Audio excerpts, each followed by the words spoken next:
What is happening, everybody, on August 11th, 2026? Hopefully you can hear me all right. This is Meet the Greatest Game Company Executives. I got my man Biscuits here, and I am D. Booma, and we are live. What is happening, everybody? It's good to see everybody showing up. What's up, Miss Cajones, D. Menace? Coley's in the house. Did you ever get that Zoom shit worked out? What's up, Sal Lion? Jane, what is happening, everybody? I think I saw Hey You Girl pop in earlier. But yeah, getting ready to rock and roll, coming at you from inside the arcade testing room, if you will, inside our greatest game studio. That's right. How are you doing? Hello, everyone. Hello, sir. How are you? Hanging in there, man. It's fucking crazy times, eh? Yeah, we had to do. We don't normally like kick it a whole lot before the shows, you know, but we just had to do like a 30-minute bitch session because we've both been put into rage mode by the external the world outside of the digital dojo and the GG Co studios. I mean, it doesn't take much to send me into a rage anymore, but I've had more than enough over the past like week or so. What's up, bro, dude? Yeah, we were talking about a bunch of stuff, but it just comes with the package, I guess. But there are there's some fuckery going on that is unexplainable, other than something else at play, literally working against us. And I don't know what the fuck's going on, but it's working to a degree.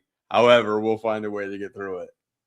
Well, it's just, you know, it's inconvenience. I mean, that's the thing that I think that's one of the things about like life in America that.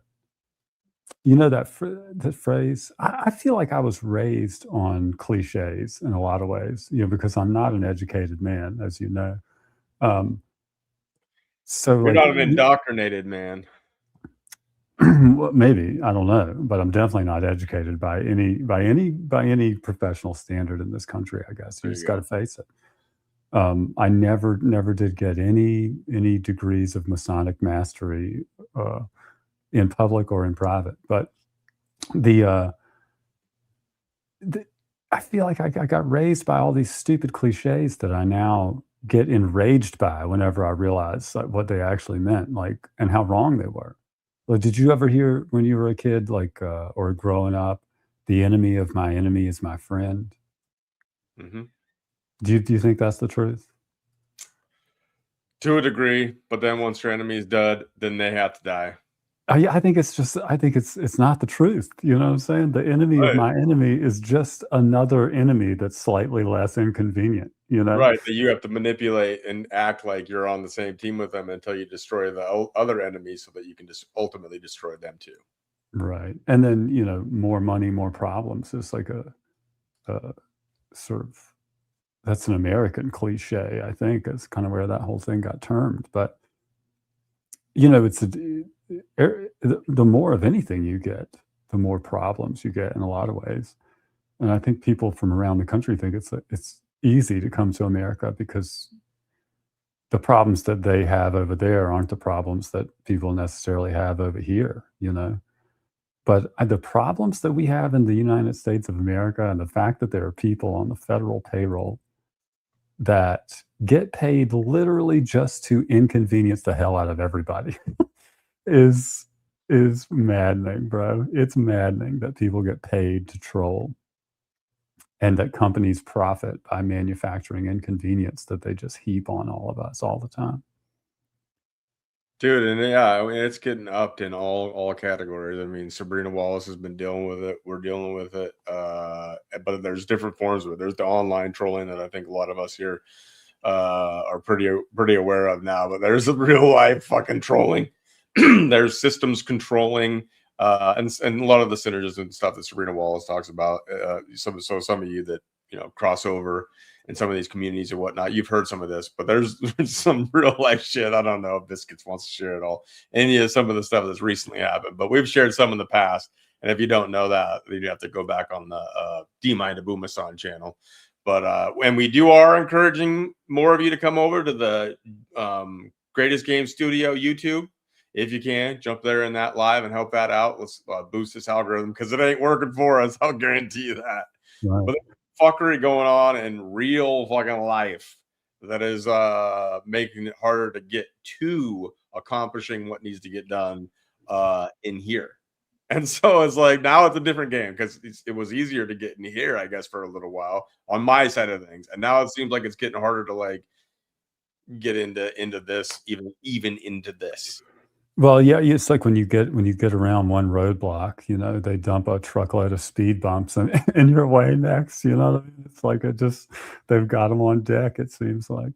But anyway, yeah. Oh, we should probably put a link to the show pass over there on the GGCO chat. Yes. Let me do that. You want to throw it in there? Yeah, I'll do it because I've got it live. I just got to go get the actual. So right. So some of you that are on there that are already playing the games, we've had some movement on the boards, the leaderboards and stuff like that. And we just have fun with it. It's not, some people don't like the hardcore competition and whatnot. I like competition. I think it's fun. But we got some movement with some new names on the board, some people moving up it and stuff like that. But if you haven't been in yet, this is your opportunity. If you go to the GGCO YouTube and get in that live chat, this is about ready to pop a link in there that's going to allow you. Is this going to be a 24-hour access thing or? Yeah, you can sign up. You can sign up with your email and get access for 24 hours. Yeah, sorry, I had an echo there. No worries. If that continues, man, I'll put my headset on. No, it was my fault because I opened up. It was my fault. It was not you. Good. Anyway, I was messing around for a little while. Oops. I put it in the chat on the GGCO YouTube channel. So if you want to go over there, give us a follow. That'd be great. We got to get the subscriber numbers up so we can keep adding more stuff. I did release the next concert in that playlist of. Yes, I'm going to pull that up and give you guys a little glimpse of that. But if you watched the, at least on my side of things on the D-Mind Booma song, we haven't got this to the level where I could play a trailer before the live. And I could do that over on my side because it's a little bit more established. But yes, challenge Boo Boo. I dare you. Talking about Boo Boo being, he's hitting the boards hard. Fudge is on there. Boo Boo's hitting everything hard, bro. I saw that. I saw Boo Boo's that picture. Well, apparently there's a turn of events in the Telegram chat that Alf is the one that was hit the Smarties and the cause behind all of that, trying to negatively influence Boo Boo. That's exactly what I would say if I was Boo Boo or Charlie, who's allowing that to go on in her house. I mean, Boo Boo's a good-looking, little guy, so I can see how he'd be able to manipulate Charlie into believing that story. But it works. Oh, you think Boo Boo has rizzed his way in there, and now he's turning it into a trap house? Well, I think Boo Boo might have done a little bit more than he's telling Charlie, but Charlie loved him so much that would like to give a scapegoat to Alf and allow herself to believe that Boo Boo would never touch the sauce of Smarties. Right. No, so I think Boo Boo's on that shit from looking at him. I mean, that was a hardcore setup. She showed him that. And if nobody knows, then you got to come over to the community chats that we have on the D-Mind to Booma side of things. But check this out. So I know it's taking a little while to get some stuff off the ground. We got 93 subscribers. I could refresh that. I'd like to see that bust over 100 before the end of this. Like I said, it's all about algorithms and what it allows. So give us a like. Give us a follow. I know right now we're simulcasting a lot of this stuff, but eventually we're going to have stuff that's exclusively over here on this YouTube channel. But just like this, where you see all of this, you got singles that you're going to be able to play of the Biscuit Risker records. And then coming into here, we got Silk and Steel just released, hot off the press. I've still been hitting Choose Violins. And that is my jam, but I'm going to be checking out this one, and you guys got a little taste of it. if we want, I guess we could pop in here and just get a little dose. A little taste.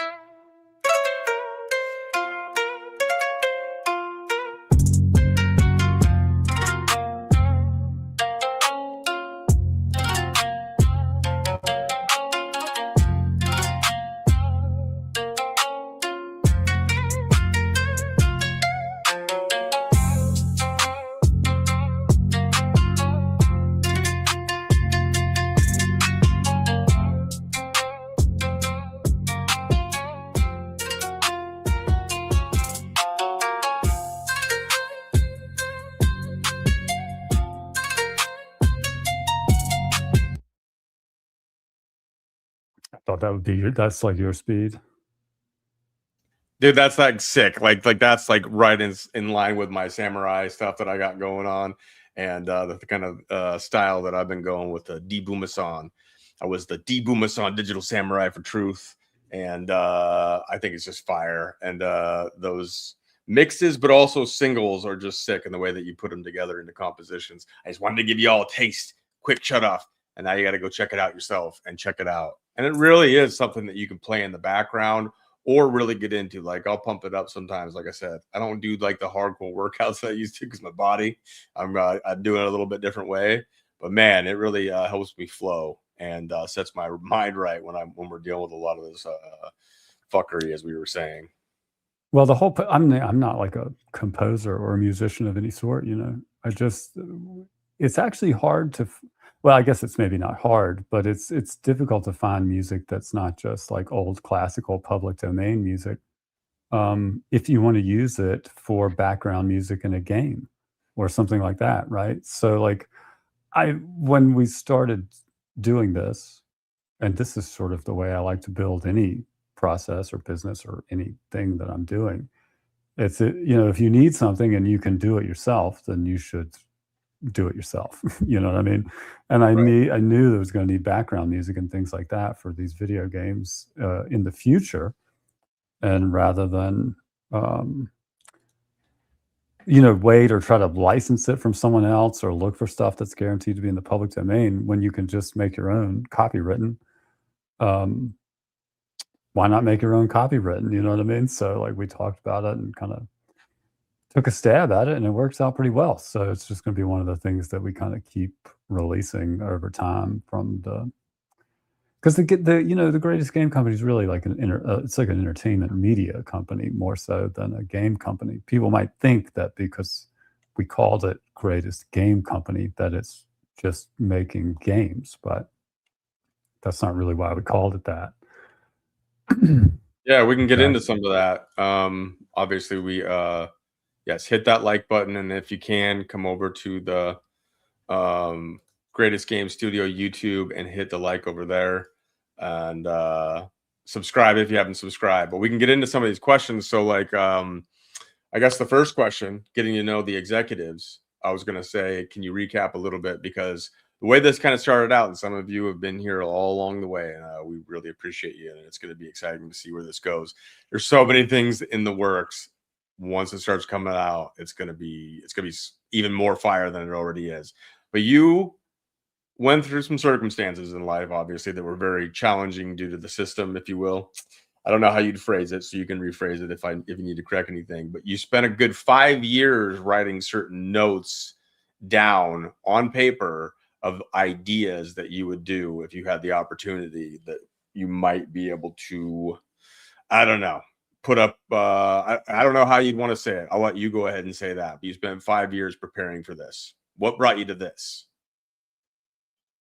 Well, I mean, I guess it's probably longer than 5 years, but I mean, there was, I would say, 5 or 6 years where basically that was the only substantive, sort of work that I did in terms of the American economy and any contribution to it was to plan sort of most of the stuff that we're working on, or maybe not even most, but just plan generally sort of the end goal or whatever with respect to some of these products, and then some games and things like that, which I developed on paper specifically because I'm a paranoid individual with respect to computers. I mean, I've seen a lot of crazy shit happen with computers over the course of those years. So I don't necessarily trust them. And I mean, I do a lot in terms of backup and security and things like that now. But even that, I'm like, well, it's at some level, it's probably pointless, right? I mean, you just got to try to not become targeted by certain tiers of organizations and whatnot if you want to use these types of things. And I guess we're allowed to right now, so we're doing it. But I mean, I built the last thing I did really in my career was build a pharmaceutical company, and that ended in early 2020, January. Got fired. And I will say, I did everything right in that industry with respect to the regulatory side of things and the things that I built. And I learned a lot about building complex systems as a result of that, because building an entire pharmaceutical manufacturing company and facility is a very complex and broad job to have to do. So, sorry, go ahead. You're going to ask something? No, I was going to say, and not today's pointing out, obviously Biscuits and I didn't know each other, and it was interesting circumstances that brought us together. But sometimes I do think that things happen in life for a reason, for whatever you want to call it. You want to call it God, you want to call it whatever you want to call it.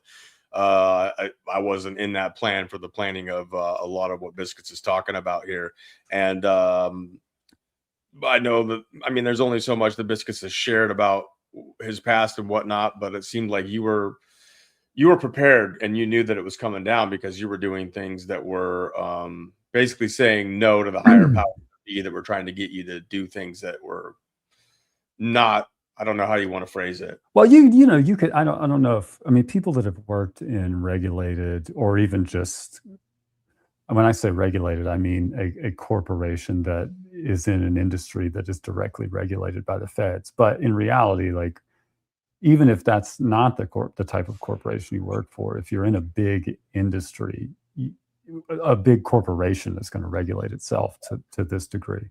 If you've ever worked in that type of environment, like, like corporate Starbucks, which I think you had some experience with, is sort of a similar thing. Like, you end up with these, regulations that you have to follow. I mean, the FDA governs some of the stuff that you're dealing with, food service and things like that, and manufacturing of food. And you have to follow those regulations, but they're not necessarily the most profitable things to do. The procedures associated with following regulations usually are less profitable than the procedures associated with avoiding regulations. You know what I mean? And you can begin to see the writing on the wall whenever, like after the inspections for the place that I built, which after they went really well, you could see that the motivation to keep doing things the way that you did in order to get them to go really well starts to diminish in the executive leadership. They want to start cutting corners and doing things easier and easier. Or, well, what they perceive to be easier and easier, which is a delusion anyway, or a misconception, I guess I should say, on their part, that it's necessarily cheaper to do things the wrong way. It is on the short term. It's usually cheaper to do something in a sketchy way right now.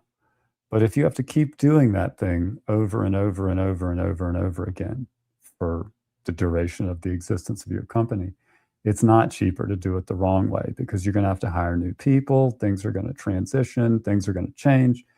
And adapting something that isn't strictly and rigorously validated to be done the right way over and over again is much easier when you hire new people, or when things in the company change. It's much easier to adapt something that's written down correctly than it is to adapt something that's done however it seems to work at the time, whatever's cheapest or whatever, because that changes too. Yeah. And operational excellence in any sort requires that you do things like you've always done, except where you improve them and you can prove it.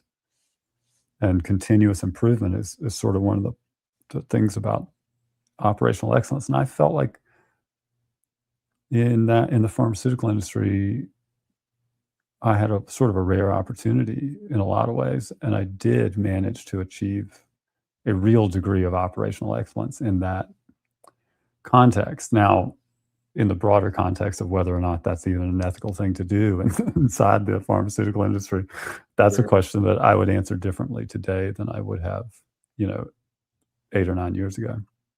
But regardless, that was my ethos at the time, and it remains my ethos when it comes to business. But after I got fired and then all of the COVID nonsense, obviously I ain't going back to the pharmaceutical industry while that's going on, or any other industry for that matter. I mean, I'm grateful in a lot of ways that it worked out like it did, because I didn't have to deal with any of that. I mean, I was basically so burnt out that the whole COVID thing was, sort of like a vacation in a lot of ways.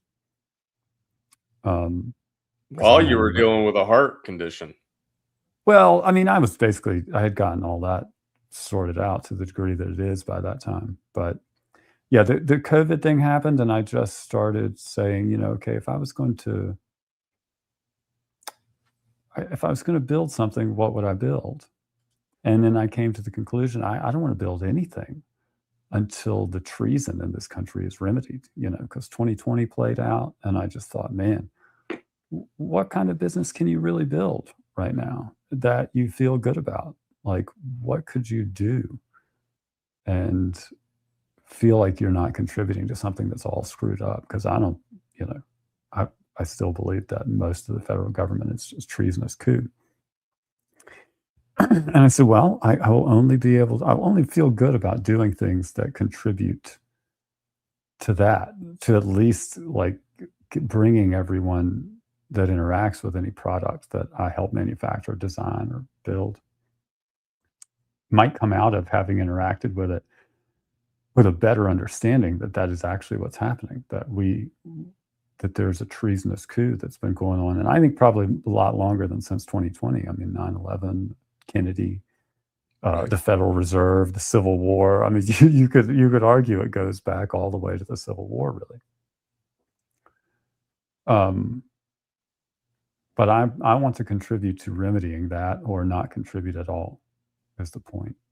And when you really sit down and think about that, it sort of narrows down your options a lot. And then, my options have been narrowed down by some other sort of asymmetric, I would call it asymmetric warfare, but I suppose other people might think that's hyperbole. But I would call it asymmetric warfare that's been waged against me, like it has been waged against other people that are targeted for whatever reason by the feds and the local contractors for the feds, with respect to banking. And of course, it's not in my nature anytime anything frustrating happens to me, I don't deal well with authority, I guess is what I'll say. And I say authority because I think authority is the type of thing that, at least the context of authority in the country now, is it's something that's been taken. The federal government has taken authority. I don't necessarily think it's a constitutional government anymore, but they have taken the authority to pretty much do what they please. And it's difficult to imagine really being able to do anything about that. And so I just, rather than do nothing, I started making all these notes about, it started out as a trading card game. Yeah. Just designing the rules for it, the math and so on, and then I just started expanding it into other domains, with some algorithms, and designed a cryptocurrency. I mean, I did a lot of it to be doing it on paper, which turns out to be very frustrating to go back over paper notes for things like that and then encode them or whatever. But anyway, that's what I've been doing. And when we met, I don't really pay a lot of attention to streamers and stuff like that. We did meet in an interesting way through John Q. Simeon. Shout out, John. And but I thought I appreciated your show. And it's funny, like we did the first shows and stuff, and we kind of talked, and I remember you were like, man, I'm kind of burnt out on this. Like, I don't feel like I'm doing much. And we were very simpatico on that. I said, I want to do something about all of these, X, Y, Z. And you were like, absolutely, I want to do something. So I feel like you and I agree. Like our interests are very much aligned now, and we work well together. We get along anyway. Even our aligned interests notwithstanding. But it's interesting how, we each bring a piece of what we really need for this company to the table. And it's working out well so far. And you've had a lot of ideas, and a lot of my ideas have changed since we started working together. I mean, I see things oftentimes as tools, and you see them sometimes, and it's a whole new perspective. And I realize, oh, wow, like this could be more than a tool. Like this is a thing that other people would appreciate as well. And that's how we got the wiki and some of the other things on the site. And soon the merchandise store will be up, hopefully by probably in the next 2 weeks. I mean, we could probably talk about that and why we got so delayed on that, don't you think? Yeah, we'll get into that real quickly though. Like when you said you got fired or whatever, you predicted that. Like you knew that it was probably likely going to happen. Oh yeah, absolutely. I knew it was coming. I mean, yeah. I mean, I think that they were probably pretty shocked. I mean, I was already quitting. It was the crazy thing. I had already told them that I was going to be quitting in April of that year. In April of the next year, I told them this was probably November before the Christmas break, kind of. And we came back from Christmas break, and they fired me then for spite, and really, I mean, it was pretty rough treatment given everything that we had agreed upon and whatever. But it all comes back. It all comes back. I mean, and this stuff will come out more specifically, but it's not really my story to tell so much anymore, since it's all on the public record, thanks to court cases and whatnot. And they're pretty close to resolved. Well, insofar as court cases really do resolve, but right. Yeah, there'll be much more to come on that. I know it gets a little bit mysterious, but we have shared quite a bit through the stuff that we have done together. But yeah, when I met Biscuits, I was at a point I had been looking like I'm not going to say the guy's name. I had hope in certain people that I thought were like, sometimes I thought you needed a controversial person. You needed someone that was willing to stand up to bullies and all these crazy people that are, in positions of power and whatnot. I thought I had found that, and that started to not pan out. And this was before I even met Sabrina Wallace and started sharing her stuff, where I had started sharing and I hadn't really met her. And so there was sort of time where it's like I started to turn on all the psyops that I had believed in and started recognizing the psyops, started pushing back on the QAnon stuff. And I had started changing the way that I approach things, and I got so pissed off with the trolls and what I felt was religious spirit following that I had brought in through this idea that there was this Christian patriot movement of truthers and all that shit. And I started to call them out for being such assholes and stuff like that, and hypocrites and stuff like that. And I just kind of went on a rampage because I didn't give a fuck. I wasn't going to be Mr.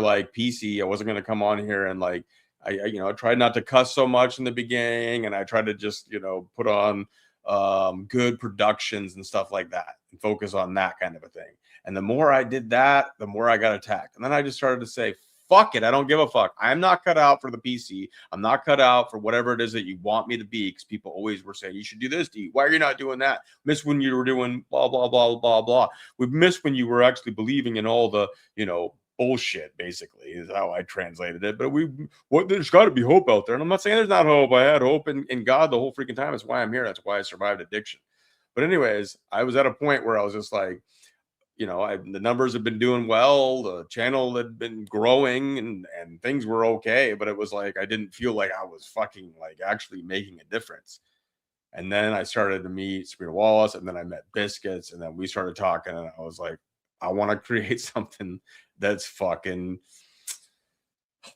that actually does something. I don't want to entertain. I can do entertainment because I think that has to be a part of it, and that's why we're some of what we do, because it has to be fun, or else we'll lose our fucking minds, because we're up against a system that is fucking insane. But I want to do something like that. And so when you brought like the first idea to me, it was kind of like, I don't know if we'll do this kind of a thing, but I got like these ideas that I've been working on. I was like, oh, do tell, because I'm at the limit now where like I'm not just gonna do this just to podcast. I don't want to just fucking podcast anymore. Like I'm gonna podcast and we're gonna do this shit.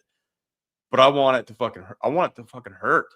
I want it to hurt the system that fucking like I can't play in that game. I tried corporate jobs. I had the job with Starbucks. I got fired from that shit. Some of it was while I was going through my crazy times, but like no matter how hard you fucking gave to it, it wasn't recognized. They pushed you to do stupid shit in corporate fucking world.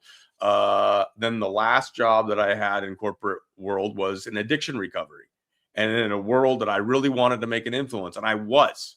And I thought because I was making such an impact in people's lives, and that addicts were calling me from off the street, and my number was getting passed around, like the business number they gave me, and people were like, getting help and doing it because they finally found somebody, that they thought understood who they were and that they could actually communicate with. And I was like, fuck yeah, like I'm doing this shit. And they started asking me to do things that I didn't think were ethical, that I thought were breaking HIPAA and shit like that. And I started to voice it. But I thought I had like a position where I could fucking voice it because I had all this fucking, I was bringing in business, but it wasn't about the business. I was helping people. And that's what I was passionate about. And I thought that was shining through. Now they don't give a fuck. And I get called into fucking HR over a fucking Zoom during fucking, I think COVID had kicked off at this point. And they said, you're just not the right fit and let me go. And it was like, I'm the most thankful I've ever been to be fired. Like, when you imagine being fired, you don't imagine it to be a good thing. And I was pissed off and I fought it for a little while. And then I fucking finally just realized it doesn't fucking matter. I don't want to be a part of that shit. So then I'm in here at podcasting where I can actually be myself. And I'm thankful for that. But I had been run dry on trying to figure out how you can actually make a difference. Because in this truther movement, alternative media, attempt to expose certain truths about whether it's Hunter Biden or the evils of the world and the corruption that's been going on, Benghazi, Haiti, fucking 9/11, all this shit, thinking that something was actually going to finally happen, people would rise up or make their voices heard. And I've just been so disappointed. I've been disappointed in myself many a times too, but I've been disappointed in humanity. I've been disappointed in I don't know, man. I fell for a lot of shit, but I just thought I had at least a reasonable response to it over time to think that like at some point, like we should be doing something. Now people are just being like, they believe that like magic fairy dust white hats are saving the world and that no matter what, good guys are going to win in the end and all this crazy shit, or God's going to come in and make it all right. And it's like, fucking like, when do we actually do something? And then I met you and heard your plan. And the more I heard about it, I was like, we got to fucking do this. And I don't, and whatever happens, I'm not even saying like we were saying at the start of the show, some weird shit's going on in our lives, in the interactions that we're trying to have with this media and this new fucking operation. And it's like, fuck, man, they got this shit locked down, but we're going to give them hell. And we need you guys. Like, they're like, we don't need your money if you can't afford it. We're not asking you to put it yourself out there for anything like that. We're just asking, come over, subscribe, like, help the algorithm, get in this and see what we're all about. And now we're going to, at some point during this, if you have questions for either of us, we're going to be as transparent as possible. Fucking ask away. And I wanted to share some of my part of this because I was about ready to give up on all this whole thing. And then Biscuits came into this whole equation and we started sharing stuff. And I felt like he was sharing stuff that hurt. We, on the very first episode, shared some information about a lot of the fuckery that was going on in the pharmaceutical industry and the stuff that you would need to know if you were needing to fight that. And I was like, that's the kind of shit I want to share. Well, I mean, that's a good example. And I'll talk about two examples. Like, well, first, let me say, I appreciate what you've said and the position you were in, and I appreciate everything that we've done working together so far. And I mean, we've gotten a lot further on a lot of the pieces of this thing than I expected us to be by this time. And there's been some setbacks on some other ones, but that's how it is with any kind of business, with anything that you're building, especially when it's as complicated as what we're doing. And people only really see such a thin slice of it. Even people that are, lifetime members on the website, who we appreciate, and appreciate everybody that's joined the website and everybody that just watches, whatever, like you say. But that's the best way to support this organization, is to join the website. And we don't keep your data. It's through Stripe, which is a huge, what do they call it? Payment portal vendor. That's who has your data, and that's who you're secure. We only have the email address that you guys use to set it up. And that's the best way to support us and to see more.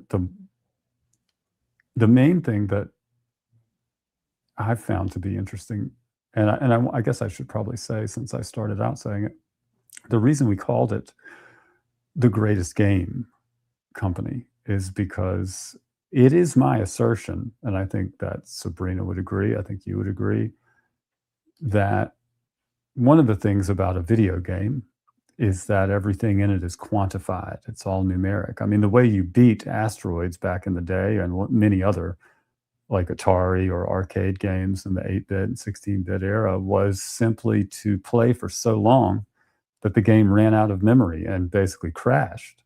But it's a specific type of crash because you played for so long without dying that there was no more room to store all of the bits that were associated with your score.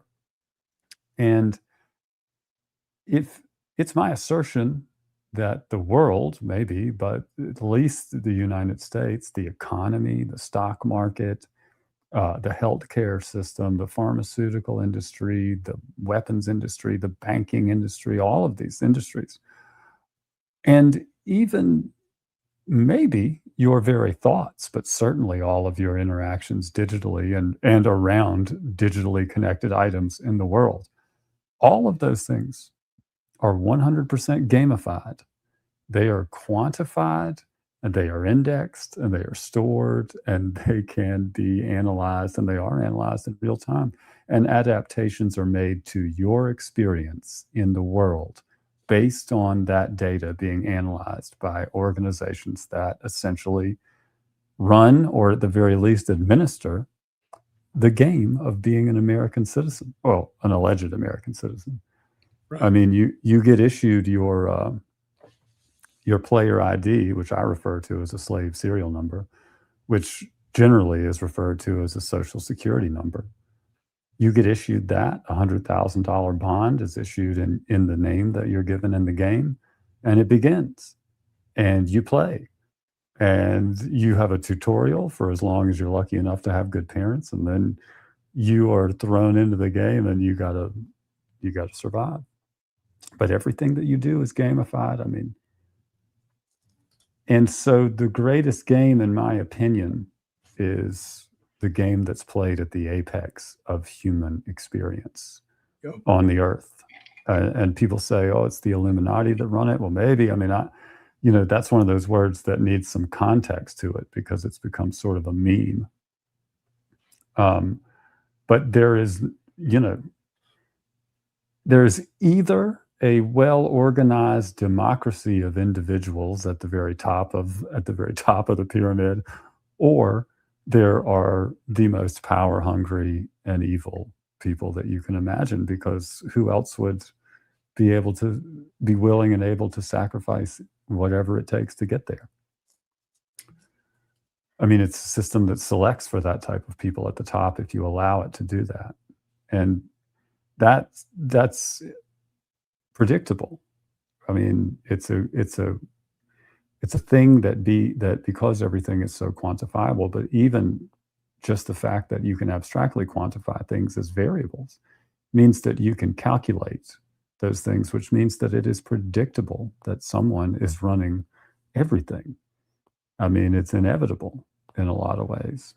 And I was thinking the other day, because I was working on working on the card game, actually, and I was thinking about the concept of vampires. And I got to thinking, I was like, if 1% of the world, of the humans on Earth, all lived 500 years instead of 100 years, and their kids lived 500 years instead of 100 years, those people would essentially, I think, trend towards acting like what we would describe as vampires in the long run. They would trend, I think, towards treating us like cattle just because they live longer. because our lives would then become sort of insignificant, you know? And the whole biodigital convergence thing, human 2.0, if you will, is scary, or in light of that, when you think like these people really only have to extend their lives, you know, a couple 100% before we're sort of de facto cattle. I mean, we joke about it, you know, sort of facetiously now, that they treat us like cattle. The Freemasons treat us like cattle and think we're cattle and all this and all these other ones. But I mean, it doesn't, you can imagine that there's a lot of technology and investment that's gone on in the last, who knows, but at least 100 years, dedicated essentially to separating a portion of the population by making them just outlast us to the point that they become vampiric by de facto. Yep, it's been a spiritual thing. It's been a financial thing. It's been a wealth and asset thing. You got kings and queens. You got property. You've got control over certain pieces of the board, if you will. But the game begins as soon as you're born into this fucking world, whether it's an information war, a literal war of bombs, of disease, of dis-ease, of all kinds of things that go on here. And so when you're talking about what we're in, you might not want to call it a game, because most people think of a game as something you're you know, like kind of what we have back behind us or whatnot. And it's like, it's not a game when people are dying. Like, no, it's a fucking game to the people at the top, Russian because roulette that's is how they extract joy and more fun out of this, when they turn it into something that is a game to them. And so if you're going to beat that game, or at least compete with that game, you better fucking engage in that game. Russian roulette is a game, but it's a serious game. And I mean, if you are sat down at a table and your choice is to either play Russian roulette fairly or get shot in the head 100% of the time, Russian roulette becomes the game you'd rather play all of a sudden. And that's kind of how our country's been compromised, if I'm honest with you. I mean, the blackmail economy that has existed since at least Kennedy, but probably long before that. But the blackmail economy that has existed and governed our country since whenever it was instantiated has essentially turned governance into that, where you get your position by being willing to play that awful game because it beats the other game that is your only other option. I mean, that's the thing you got to remember about Epstein. People talk about it for years and years and years. And it's so annoying, because I think you people are talking about this on the news, but it's like you're talking about it in order to avoid discussing the obvious implications, which is politicians in rooms getting faced with dilemmas that include either you do this or you do that. But what you don't do is continue to govern in a constitutional way, right? Whether it's something to do with a kid, or it's something to do with money, or whatever, it's extortion, it's blackmail, I don't know, but that's what Jeffrey Epstein did to people, to organizations, to banks. I mean, why was Jeffrey Epstein sitting in jail on the phone with the CEO of Lehman Brothers and the CEO of JP Morgan Chase? Right. You know he what I even mean? talks about how he had one phone right here and he had to fucking move like this while he's in jail, while the crisis stuff was happening.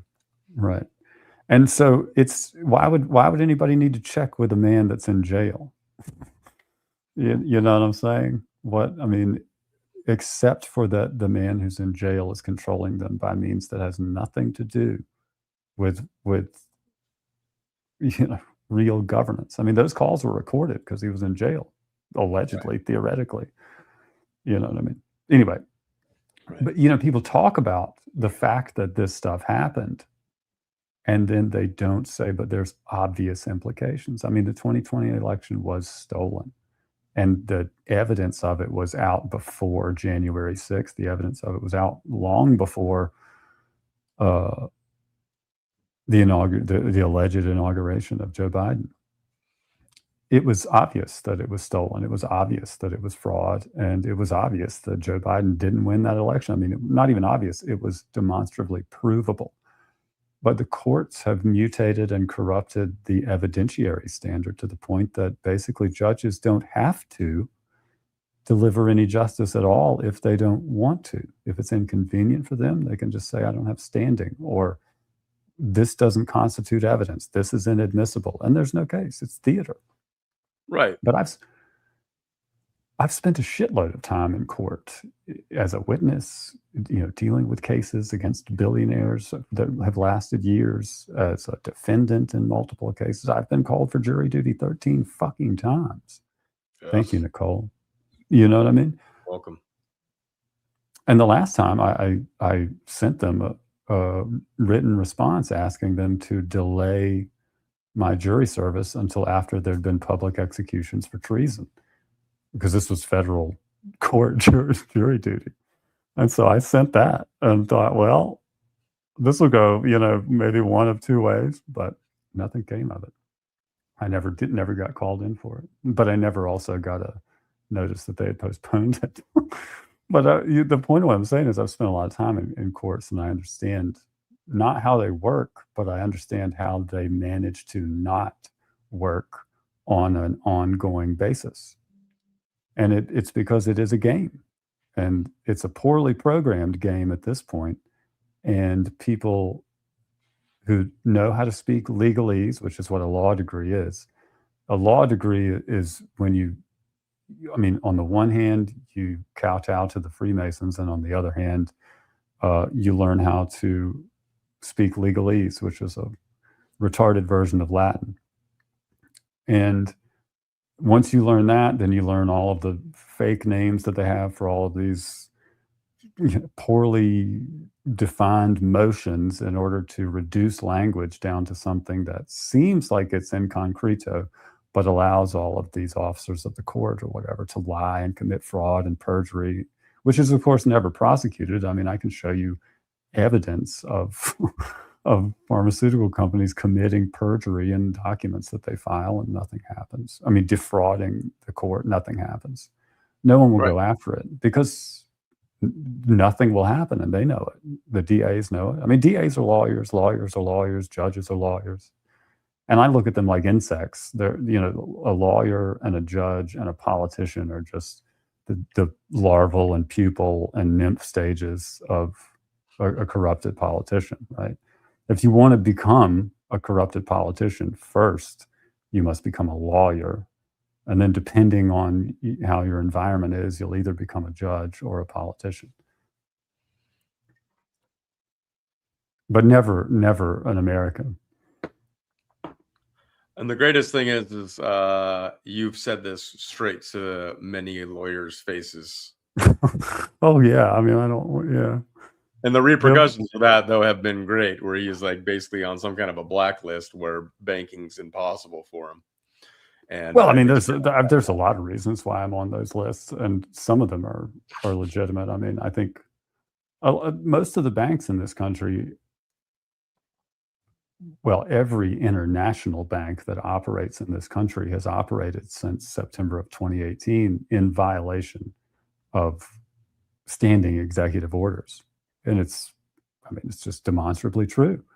But these banks own the Federal Reserve, and the Federal Reserve, essentially, whatever the fuck that is an office for the offshore entities that own the corporation of the United States and most of everything that has any money borrowed against it in the USA.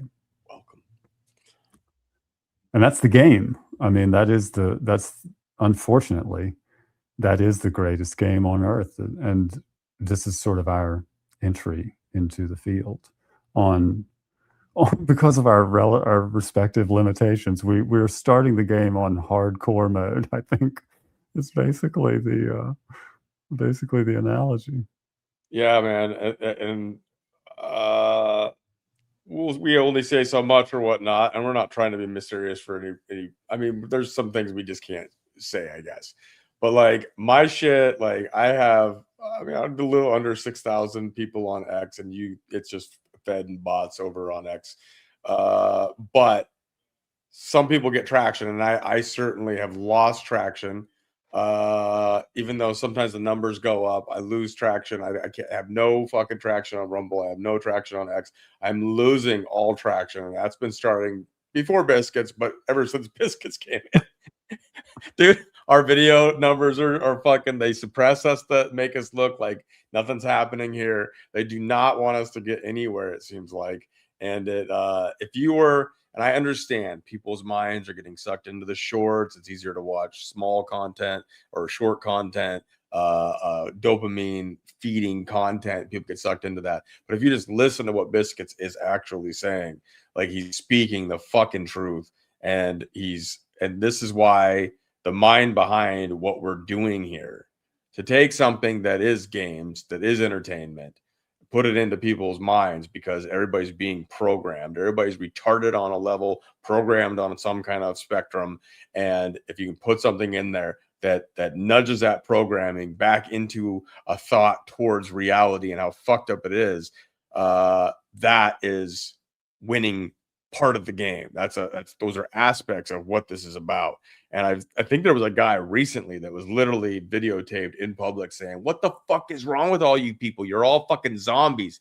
Like, did you not see that they're fucking eating children?" Like, it literally is in the Epstein files, talking about jerky, talking about all this stuff. There's certain things that have come out, and people just go about their day and do nothing. An election was literally stolen. Now, whether they did that on purpose just to be assholes and to fucking gaslight the whole fucking country and the world, I don't know why they do some of these things. But then the guy that ran on peace is now fucking a warmonger, and all this shit that goes on. Regardless of what you think of all that shit happens, and people just continue to go about their day like nothing. And that's the majority of the fucking population. And it drives me absolutely crazy, because I don't understand it. I can't work for places like corporations. I can't thrive in any kind of the system they built, because I can't ignore this shit. And therefore I get myself in trouble easily. I used to say that that people were allergic to reality. and you know, the more I've thought about it, what I realize is, like, cognitive dissonance drives me crazy. It's like an itch that I cannot just ignore. So I can't be believing something for a long period of time and then all of a sudden see evidence that seems valid and is totally contrary, and not research and reconcile and try to understand how it is that I have evidence of one thing and a belief that is essentially the polar opposite, right? That drives me crazy. And I think about, if you think about all of the ways where it seems like it should be so apparent to these people that you're talking about, that are just walking around oblivious, right? And you would say, how do you not see this? You know, and I did this, man. I mean, I had Hunter Biden's laptop, and I'm not talking about the Marco Polo, you know, here's what we found on it. I'm saying the fucking image of his laptop was available online in 2019. You know, I had it. And it was, I had that, and I'm reading the contents of it and watching people take Joe Biden seriously in an election in 2019 and 2020. And it was making me fucking insane. I was saying to myself, what are you talking about? I'm still banned from 4chan to this day. My entire IP range still cannot post on 4chan. I've changed internet companies, bro, and I still can't post on 4chan. You understand what I'm saying? I could post on 4chan for about 3 weeks after it was hacked last year, when they lost everything. And since then, whatever they got back, I'm fucking banned again. We're posting basically like links to direct download, and I removed all the images and stuff, and it was just emails. It was just emails, basically. And of course, his iCloud account and the password to all that. What about his Pornhub account? Well, no, again, I was saying, here is totally porn-free evidence of treason. You know, like, so you can download it. There's no images even in it. You know, it's just emails and PDFs and attachments and evidence is what it was. Right, because you hold the other stuff, and then you're the one that's getting arrested for having something in. Well, just because I said I want this to go as far as it can go and have no excuse. You know what I mean? Nobody can say, "Oh, well, you sent some." I wanted it totally clean, and I've never been shut down so much. But it was blowing my mind. I'm just thinking to myself, how can this guy even still be allowed to run? I mean, it's fucking treason, bro. Like, how can he even still be allowed to run? And then he stole the election, and the proof of that came out. And it was, they audited it. It was on YouTube. Like, it was like, I mean, it's crazy. But, cognitive dissonance, I think it grows in our world like poison ivy. And these people have just learned to recognize it and never touch it, never let it cause them to itch. They just shut it out. You know what I mean? And it's a defense mechanism, right? And I don't think they're processing it really, because if they do, the itch can spread, you know what I mean? The rash can spread, bro. Like, once you start, everything's so thin. The veil is so thin. I mean, anybody in America is one tiny little thread pull away from having a solid, wait a minute moment. Like, hold on, this can't be real, And the people that have noticed, and I feel like, even saying this, I mean, bro, I almost joined the military after 9/11. Thank God I did not. Because, man, if I would have been actually guarding all of those poppies that they use, that the U.S. really went to Afghanistan for, when I found out that 9/11 was an inside job and that all of this was bullshit, and I was now private security for an international heroin operation, I probably would have lost my shit and come home and blown my brains out like so many military personnel tragically did. So, I mean, I'm glad that I didn't join the military, but bro, 9/11 fucked me up, and then it woke me up. I mean, it became the thing that caused me to sort of really, if you think about it, it became the catalyst for basically the destruction of my American dream in a lot of ways. And I think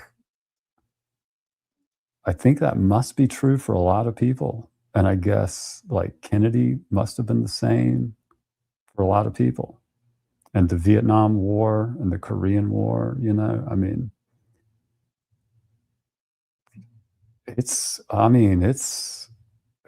staggering when you think about the amount of real fundamental betrayal that has gone on in this country, And it's nonstop. And that's when we say, like, it's like a game to them. It's like, how much control do they have over the masses where they won't rise up, even though it's obvious what they're fucking doing? How can it not be? The whole Biden being president was just a fucking joke. It was like SNL all day, every fucking day. Joke in your face that this is allegedly, according to the world, the leader of the free world. And he can't even fucking walk up steps.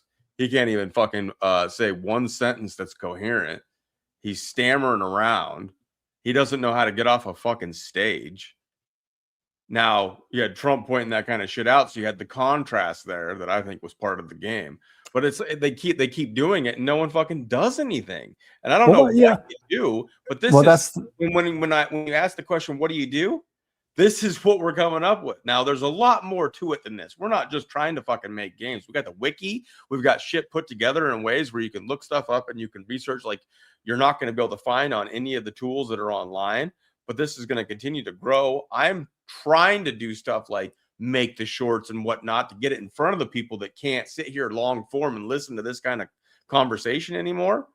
I hope that there's benefit to this, even in podcast form, for those of you that download these and listen to them as audio, whether it's in commuting or that's just your form. Now, there's a lot of stuff that gets shared on the screen because the community, half of what I do and always have done, as long as I've been doing lives, is incorporate the comments that happen in the live chat, because people in here are also fed up and have great ideas or great contribution to this discussion. So yes, it's the shit show that has been going on. When you try to think about what we can do, like, we're trying to come up with it. We're literally executing right now, but we're in the early stages and we're already facing fucking obstacles that is insanity to me. But I'm a failure in this world according to the world's fucking standards. I can't just go to a fucking job and not fucking pay attention to what's going on in the world anymore. the magic glasses. Like you put on the magic fucking glasses and you see what's really fucking going on. You know, it's you see the fuckery and you can't unsee it. And now I'm fucked. But not really, because now I'm playing a different fucking game and I'm engaged in it and I'm gonna fucking see this through wherever it fucking leads. And it might Listen, not be man, a great place, but it is what it is.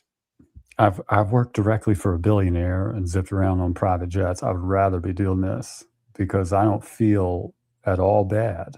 I feel good about the stuff that we're building. And the reason I feel good about it is because, like I say, I mean, cognitive dissonance is a thing that people have been trained to avoid in day-to-day life because there is no abstraction of reality in any entertainment. I mean, I just saw the other day that Hunter Biden went on Tucker Carlson, and then, he went on, I guess he recovered from having his feelings hurt on behalf of his wife on thanks to Nick Fuentes' anti-Semitism. And nobody will ask him, hey, was one of the things that you were pardoned for in that 10 years where you existed above the law between 2014 and 2024 treason? I mean, you weren't charged with anything, Hunter Biden, but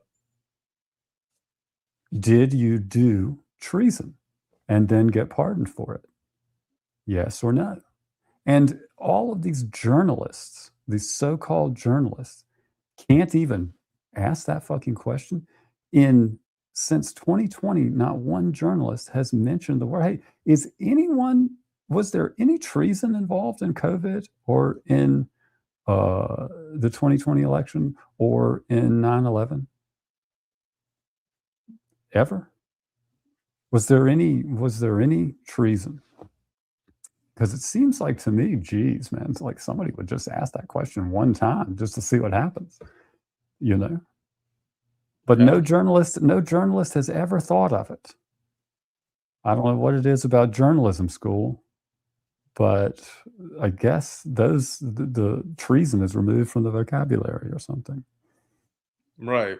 And that's how, when I look at guys like Tucker Carlson, who's at the apex of at least what they push as far as the system goes. Like he might act like he's like anti-system sometimes, and he helped Trump get elected. Now he's turned on Trump.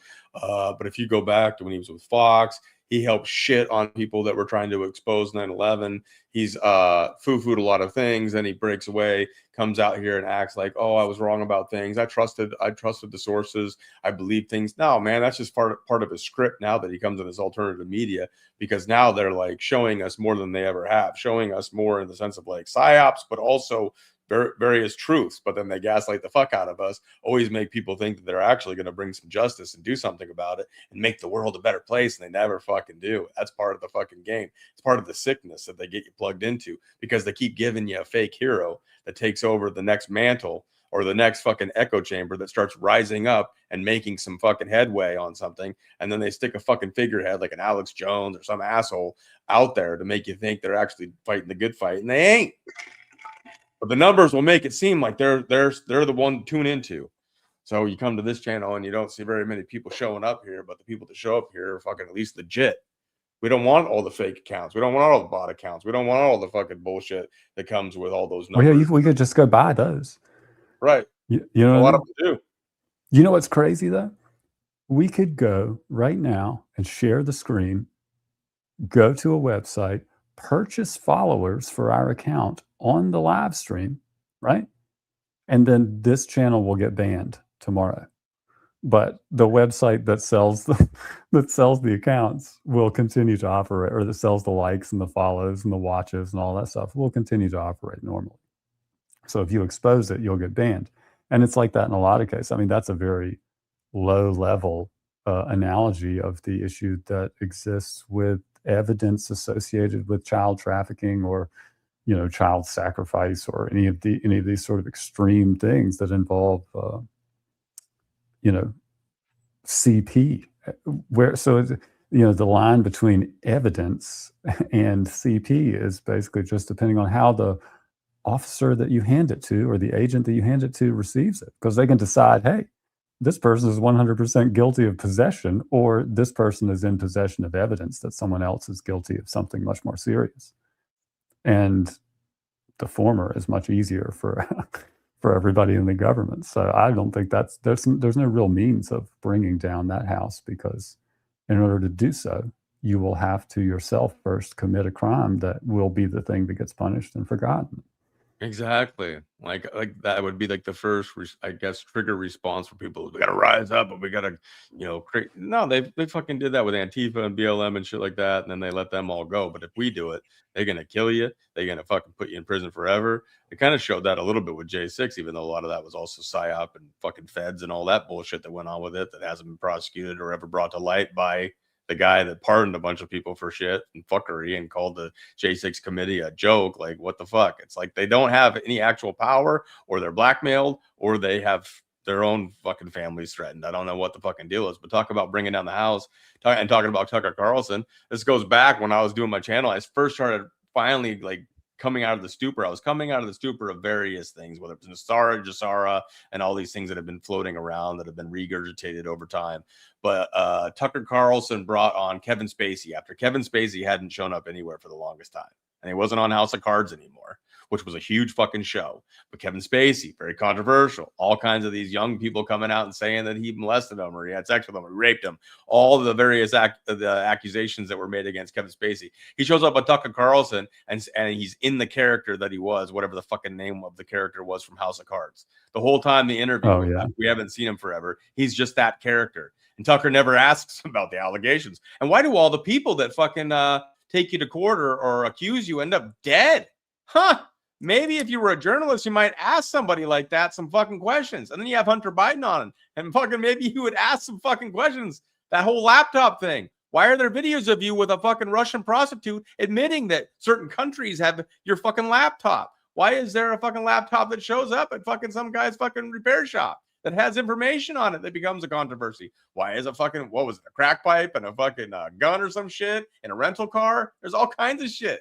Ask them those fucking questions. They don't. I mean, Hunter Biden bragged in his, I can't remember if this might have been in his book or like his memoirs or whatever they had written. And then it was on there. Anyway, he bragged about being able to get crack in the Congo if he wanted it. He said he had smoked crack in every country he'd been to, even the Congo. And it's just like, man, he got pardoned for that. Like he got pardoned for taking his party drugs all over the world, probably into the White House. Who knows, man? Right. What are those pictures? They look like he's fucking in a hotel room having sex with people like, I don't know what he's doing. Lady Gaga was in one of them, but look like he's having sex with Obama's daughters. Was that real? At least you'd get a statement from him, whether you believed him or not. Someone could ask the fucking question. Oh man, again, that's what I mean. Everything is so scripted and gamified and meant to be a distraction in its entirety. That's the same. Yeah, right. Yeah. It's so seven. We don't need to talk about that anymore. All those people that died in 9/11, all that's what people say. They say shit like that. We need to focus on now. He's recovered. Blah blah. Yes, I get it. His dad pardoned him, bro. He's innocent. Yep. Which is like it doesn't. It's so insane to me that you can get pardoned without ever having been charged. Yeah, it's unbelievable. But I guess the point of what I wanted to say was, Tucker works for the CIA. His dad did. He says that he didn't make the cut, which is like so typical. This self-deprecating thing. Oh, he would never talk about that on TV if it wasn't true. You know what I mean? There's like this thing in business where like fake it till you make it. Like you right. Learn how to do what you're already saying you know how to do. And I think like a lot of the CIA media, which of course and I'm saying CIA directors in Congress have admitted that everyone in the media, every media organization is compromised by the CIA. So I can say that. I have proof of it. It's in the wiki. Which is, again, that's the purpose of the wiki, is so that I can know what I can absolutely say and make sure that if anybody says anything to me about it, I can say, well, let me repeat what I said and then append it with go fuck yourself, because This, you know what I mean? Anything that comes from a .gov or, you know, a legitimate white paper or something, you know, this is what you learn when you deal with the FDA, is that FDA stands for fully distributed accountability. And that means that every iota of anything that goes into a drug process has to be fully documented to the point that whoever is accountable when something changes or goes wrong with that iota is known, is traceable. That's the point. And the situation for Americans has been so reduced in terms of the watered down freedoms that we have, which we have in practice until they matter, because the judicial system is essentially entirely compromised, in my opinion. And the way they classify evidence it gives them total control, like the referees of a football game, on the outcome of anything, or whether or not you even get a trial in the first place. When it comes to federal elections, which no court in the country has a standing to review, I mean, including the Supreme Court, there's no court in the United States of America that has standing to review evidence of federal election fraud, which is a strange situation to be in, and begs the question, how do you have elections at all in that paradigm when election fraud is not a crime that any court in the nation has the standing to review evidence of? It seems sort of obvious that there will only be election fraud going forward. But there's the wiki. Yes, sorry, I was droning. While you were talking, I was showing it. That's the wiki. You can search that shit. You can find stuff. You can see the connections. Like you just go to Hunter Biden, and then you see the shop that he left his laptop in. You see Burisma Holdings, which was a part of like stealing a shit ton of fucking taxpayer money to pay for the prosecution and impeachment of Donald Trump, which did go through in the House, but didn't go through in the Senate. So he wasn't really impeached. And here he is back in the presidency, but he doesn't go after all these people that he says, like, caught them all, blah, blah, blah. What's really going on there? I don't know. Like, I think these guys are all just puppets. But that was the wiki. You find all kinds of shit. And you can search stuff on there that you didn't know. That there's connections that have been made in there that you're like, holy shit. Or it makes it easier to find, and it's not like controlled by some algorithm that Google sets or fucking Bing or whatever. Even DuckDuckGo, they're all compromised at this point. It's all based on documents that have come through the federal system, including the nearly 2 million pages of Epstein files, such as they are. Yeah. So I mean, so banks, charities, intelligence operations, all sorts of stuff, everything. And here's the point of the wiki, and this is why it was a tool for me that's become a product in and of itself, which will continue to grow. I mean, we add to it constantly. And once we start doing the shows, which I think we're going to probably start releasing in September on this channel, which are, some of them are investigative, some of them are more editorial, about game theory and linguistics and the things that I find interesting or relevant to the project that we're undertaking here. The extractions from those shows, which will include a lot of stuff about the Vietnam War, the entities will be added to the wiki. So we will build it based on that. We'll build it based on Dorian's work. We'll build it based on Sabrina's work. It has 1,500 entities now, and it's built to hold up to 8,000 before I have to do some minor changes on the back end so we can continue to make it bigger.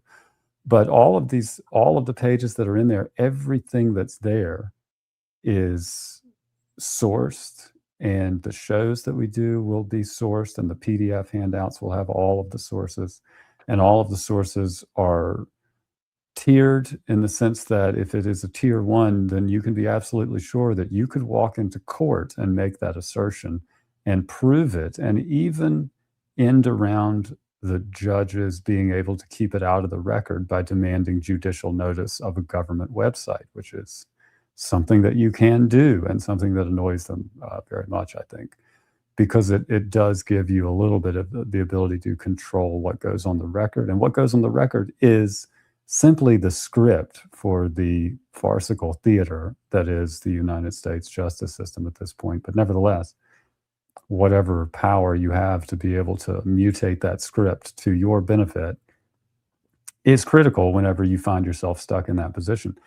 And finding what you need when it matters is difficult. And this wiki has everything that Dorian will need whenever it comes time for him to help me draft my own writ of habeas corpus to keep myself, or at least to complain about being imprisoned unconstitutionally, which is very, very probable at some point in the life of any American that isn't willing to simply join them because you can't beat them.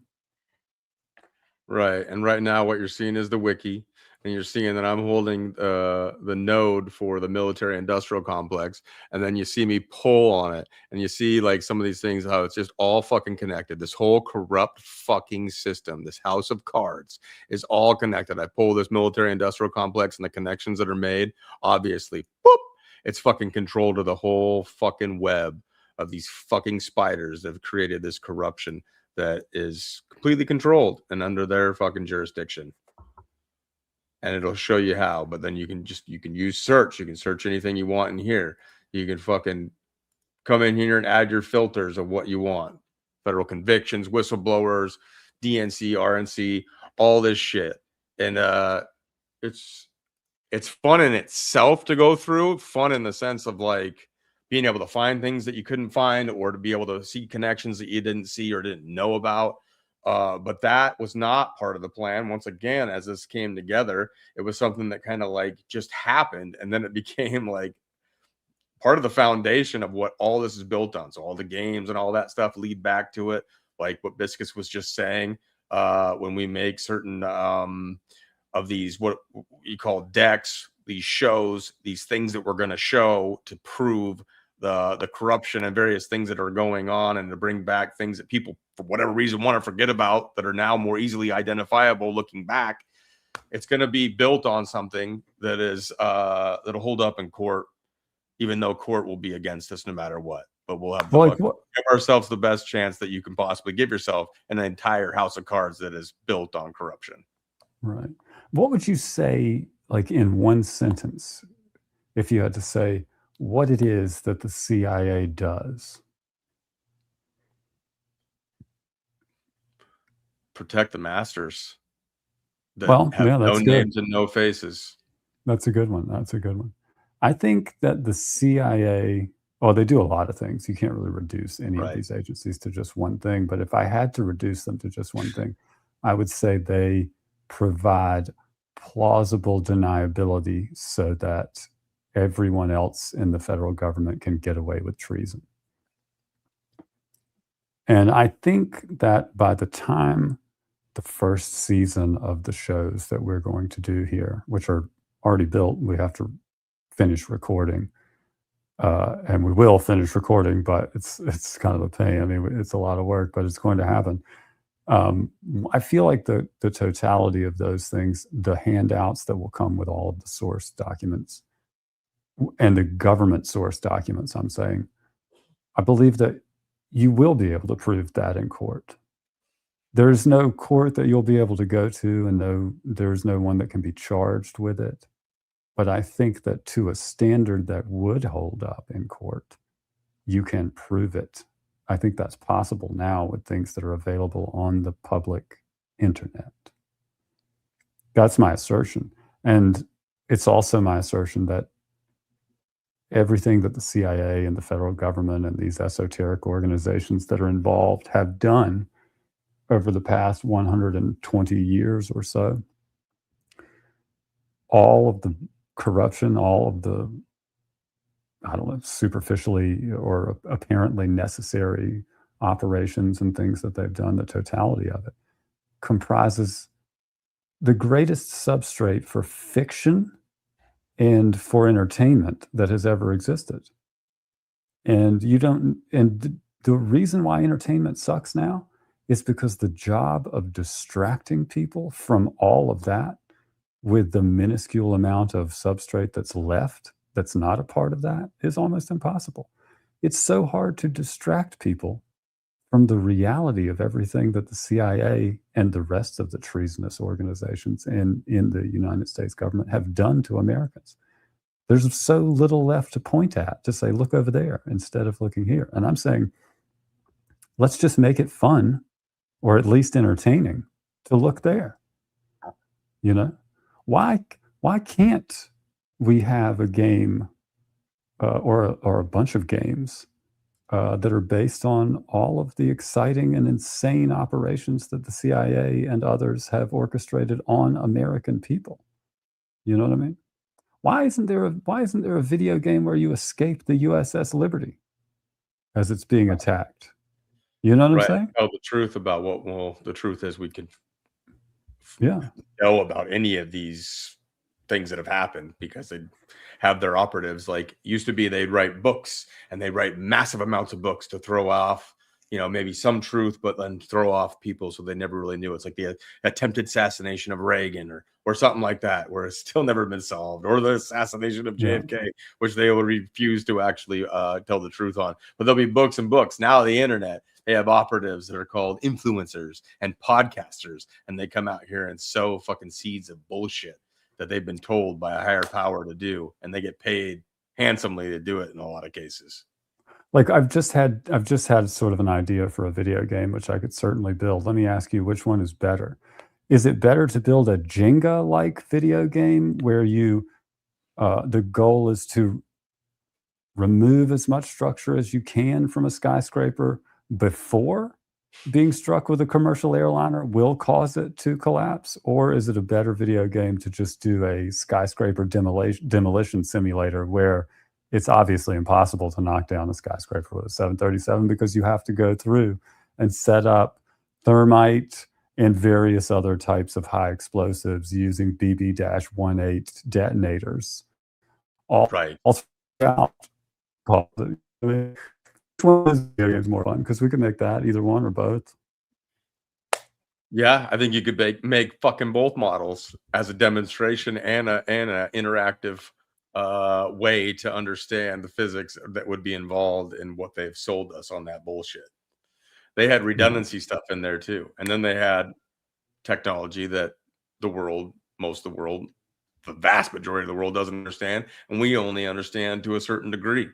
But yeah, so someone was saying some of the stuff that Sabrina, like CIA, government, military, industrial complex, a lot of them are just talent agencies of actors, the ones that we see anyways, the ones that are actually in operation. That could be fully AI at this point, at the highest level of what AI is capable of, or an ancient AI if you want to get into that discussion.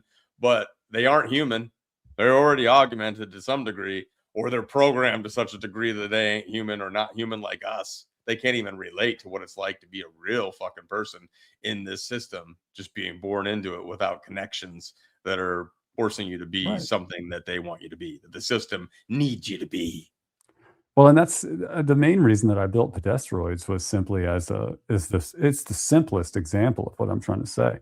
If you are ever playing one of the games that we put out and you find yourself playing as an FBI agent, then you'll be part of the fictional Federal Blackmail Institute, which is in several of my games that already exist. It's an agency that you'll get familiar with.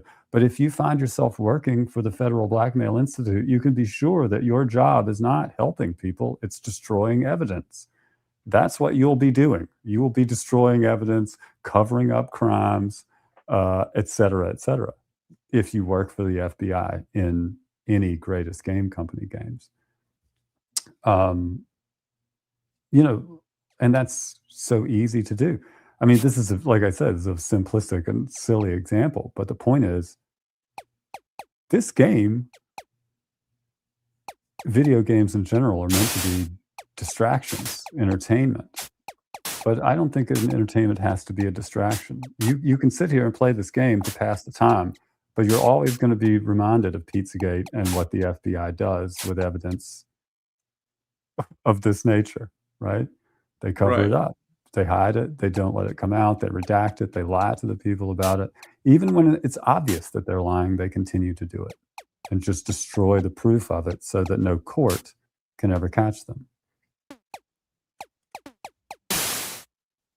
I hate those fucking Q ships, bro. Well, yeah, I put them in there Relate to because my real life. they're for you. They're for you. That's they fucking drive me nuts. But how can you not play this game? Look at these envelopes. Fucking look at the pizza. Like, how could you not think about what's going on here? And it relate to like the corruption that's going on in the world. And some kid might play this and be like, what is this all about? And might actually start asking some fucking questions about what like this entails.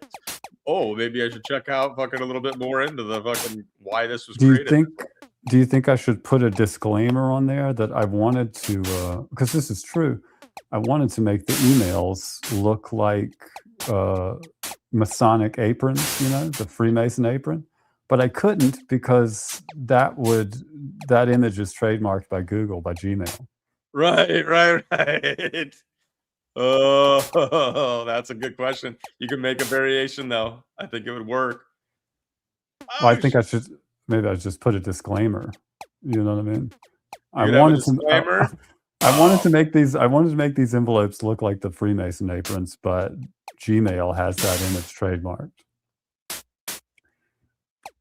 which is a strange thing, but that's a fact. Dude. I mean, I love this shit. And there's all kinds of games on here if you haven't played them yet. There's level, like some people will not enjoy this one. This one's a little bit more technically difficult in ways. I still have to spend more time to get better at it. There's a lot of word games. You missed your extra bits, bro. Those are hard to get, dude. I almost have given up on them. You got to make them a little. You got to plot it. You got to plan it out. So you got to like try to hit the trajectory. Well, they come off at a tangent to the direction that the pizza slice is going. So I try to like leave them until the very end, or until close to the end. So you don't shoot. Okay, so there's some strategy. Okay. So like if you're, hold on, don't shoot this one. Just let it go. See, like if you wanted to get wait for it to come the next time. If you were to hit it. Let it go one more time. Yeah, if you were to hit it like right now, and it was a magic slice, it would go off. Magic slice, okay. Yeah, it would have gone off like up and to the right. It always goes off at a tangent to the direction that the thing is traveling.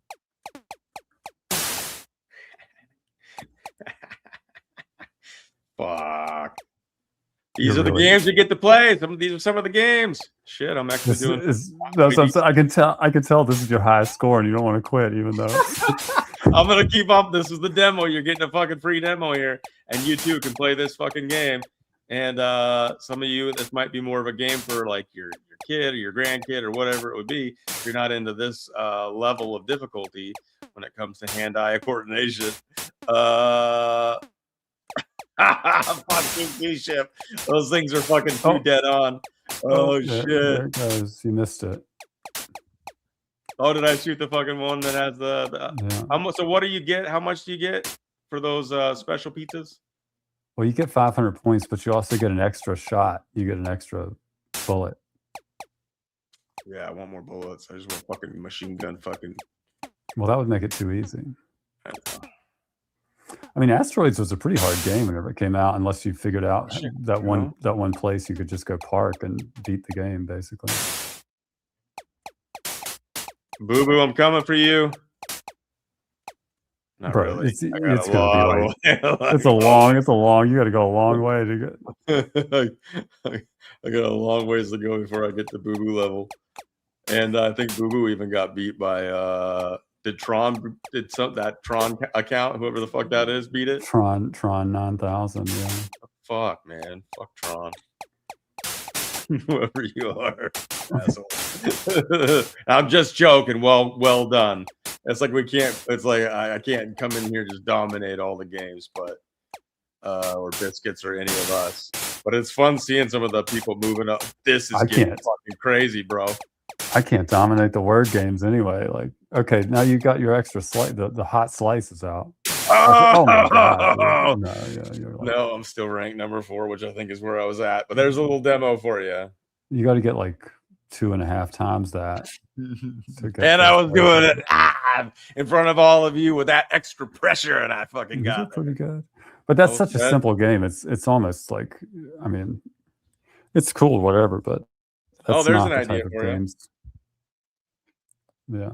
Oh, that's good. Yes, that symbol is already built into the to the. I have a whole database of symbols to put into these games and stuff. You know, and I mean that's a very very simple game. But there's RPGs, there's adventure games, all sorts of stuff. I don't really want to say a lot until they're closer to being done, and rendering the graphics is pretty slow for me since we're on potato mode here. But um, there'll be more complicated games coming, and then the trading cards, of course, are definitely still a thing. We're still working on those and developing them.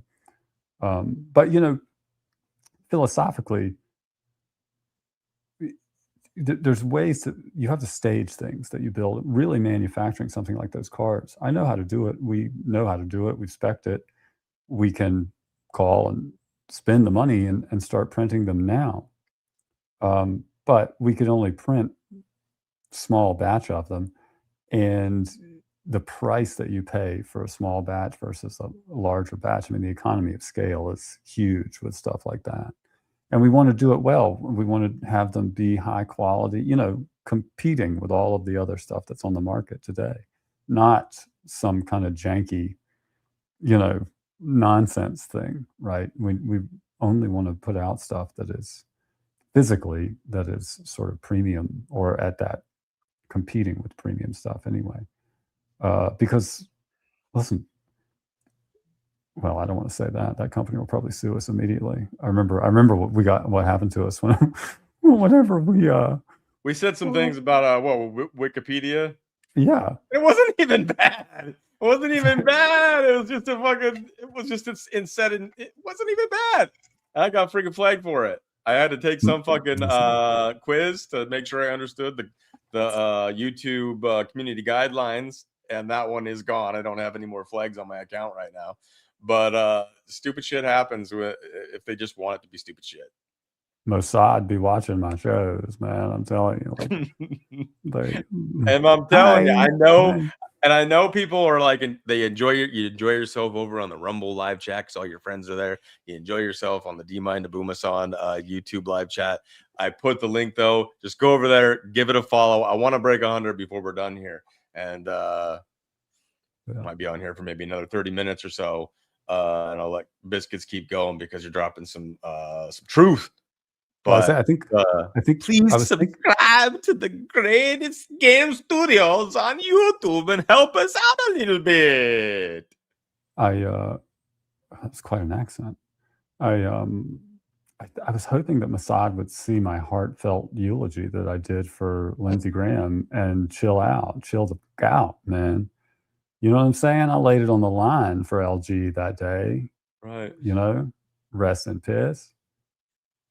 And I feel like, I might go so far as to say that they have ramped it up since that, which is shocking to me. I mean, I tried to really do my best to convey my real condolences for the loss of Lindsey Graham. But I don't think Mossad took me seriously. You dropped it for the LG, man. You gave homage to one of their own. Rest in piss. And then Shelly, yes, it's nice to see you over in the chat. Not enough of you were over in the Greatest Game Studio chat, but at least go over there and sub, because eventually, because right now we're doing collabs, we're doing simulcasts. Eventually, there's going to be exclusive over on the YouTube channel, because right now we want people to be able to help the algorithm, but we want you to obviously enjoy the community as we have continued to do. But please just sub over there. I know, like, you feel like you can get everything over here on this one channel, so why would you sub over there? Eventually, along with Choose Violins and these compositions like the one we just showed earlier, what was the title of that? Silk and Steel? Yeah, you're only going to be able to get that there. And then you're going to only be able to get certain things, and they're going to be systematically done. I don't want to overhype anything. I'm just saying, like, there's going to be shit that we drop on the channel. We'll see what happens. backup plans obviously in place for whatever. But there's going to be some real serious investigations. There's going to be some really serious exposures, disclosures, whatever the fuck you want to call it, happening on the Greatest Game Studio YouTube channel. And it eventually will come to some of the other ones. We'll test out some platforms, but we're going to try to get some stuff out there that's going to really, like I said, man, I was losing my patience with podcasting. I was feeling like I was, even though the channel was growing and people were happy and stuff like that, it was like, I feel like I'm not making a dent though. I'm not here to just keep people like entertained every show that comes up. I want to put some hurt on this system that's hurting us. People can't afford to live. People have to fucking live with like multiple people in order to just survive. You can't make it on your own. There's no American dream for the majority of people. The middle class is being pushed out. It's lower class and the people that have. And as that continues to happen, I want to keep fucking poking at that disgusting system that we're talking about here. So please help out on the YouTube and continue if you are so inclined and you resonate with the things like what Biscuits is saying, some of the stuff that I'm saying, like please help us out and get us to that next level, and then we'll continue to put some pressure on this shit. Yeah, I mean, it's, yes, well said. And we're going to do a whole lot. I mean, we've got, like you're saying, the shows and stuff. I'm really excited about those. I think people are going to really like them. I've really enjoyed making them. And I think, I don't know, I'm excited about some of the fictional stuff too, the shorts and all of that kind of stuff. But it's going to be those things, games, merchandise and stuff, collectible cards, trading cards, maybe even eventually could escalate to some strongly worded letters, or perhaps the total destruction of the Central Intelligence Agency. Any of those things are possible. Non-zero probabilities. I mean, that's what I'm saying. I can guarantee you, even that last thing is a non-zero probability because all the information is out there. I mean, I think it's taken me many decades to confirm that I am neither so smart that other people can't understand what I'm seeing, nor so crazy that what I'm seeing is not real. And so it's time that we all get on the same page, because shit is wild, man. Shit's crazy. I mean, the internet sucks. It's mostly advertisement. Can I say the internet sucks? Are we going to get a strike for that? Probably not. You never Probably know. It just all depends. We start making waves, and this shit's gonna get interesting. If all of a sudden we disappear from any of these platforms, you'll know why. And I'm actually I don't want to jinx anything. I'm already actually kind of surprised with some of the stuff that we've said on these shows with an early YouTube channel, and then they're allowing it. Maybe they're data mining and they're seeing what happens with this whole thing, but don't trust the numbers. People follow the numbers with a lot of these jackasses, and you get on X and you see all these people like, oh, wow, this has been viewed 40,000 times. Wow, this must actually mean something. Must be important. No, fuck the numbers. If you see these videos and they don't have shit for views, I mean, some of them might not have shit for views because we're just starting out. But if they have shit for views, like, doesn't mean that they're not fucking reaching people. It's just the system does not like what we're fucking putting out there. That's what I'm saying. I was on Rumble and I was making just fucking videos that I was uploading, not doing lives, not having any live engagement, just putting up videos, and I'd get 8,000, 10,000, 12,000 views. And now it's like over on the Rumble, that same fucking Rumble has way more subscribers, and I can't get shit. I get like maybe 1,000, maybe 2,000 if I'm lucky fucking views on a video. They suppressing shit. Well, I mean, I don't know if I want to get into all that. It's just, the best way to support is through greatestgame.co, because if you support the show and the channels there, you're not supporting Rumble with 40 or 50% of what you send. So, I mean, like Dan Bongino or these people like that, when you sit there and watch them getting hundreds and hundreds of dollars on these live streams, I mean, it's an interesting opportunity to launder money for intelligence organizations, if you ask me. Right. And so the link is, if you are over on the YouTube here, but yes, if you were going to support, you get something out of it. Come over to the Greatest Game. You get access to the wiki. It's literally just an email. If somebody hacks the site, the only thing they can steal is the email address that you sign up with. Not even a password, none of that. And I'm not saying to you that what's on that website is necessarily, it's not the final product. It's not what we're selling. It's what we're giving back in exchange for all the people who have supported the show so far, because it's built from what people have donated. I don't take anything from what's donated. Dorian does. We put into it, and I can't even take out. You couldn't even pay me if you wanted to, unfortunately. But that's not really relevant. The point, although it is tragically true. It is tragically true, because if we did have to do something, it's just like, wow, we can't even do that. We can't even pay Biscuits if we wanted to right now. Well, they'll have to let you put peanut butter on my commissary whenever they put me in prison. So that's what, if I'm still out here able to do even this, and they put Biscuits in prison, that's what we have to do. We have to keep his commissary filled with peanut butter. You would think well, I'll just say it. You would think that the prepaid credit card, which I'm not allowed to actually have, would be the extent of it. But I mean, you wonder, would they actually take away my commissary account whenever they find out who I am when they throw me in the prison? Oh man. And then Coley, you should just join up. But if you have questions about that kind of thing, you get Biscuits at info@getgg.com. Yeah, I mean, you can always just donate to Dorian's channel while we're on the show with the hashtag GG, and it'll go there. Yeah, well. I document all that. Anybody that gives during like these shows, and we were doing it for the season of the Gong.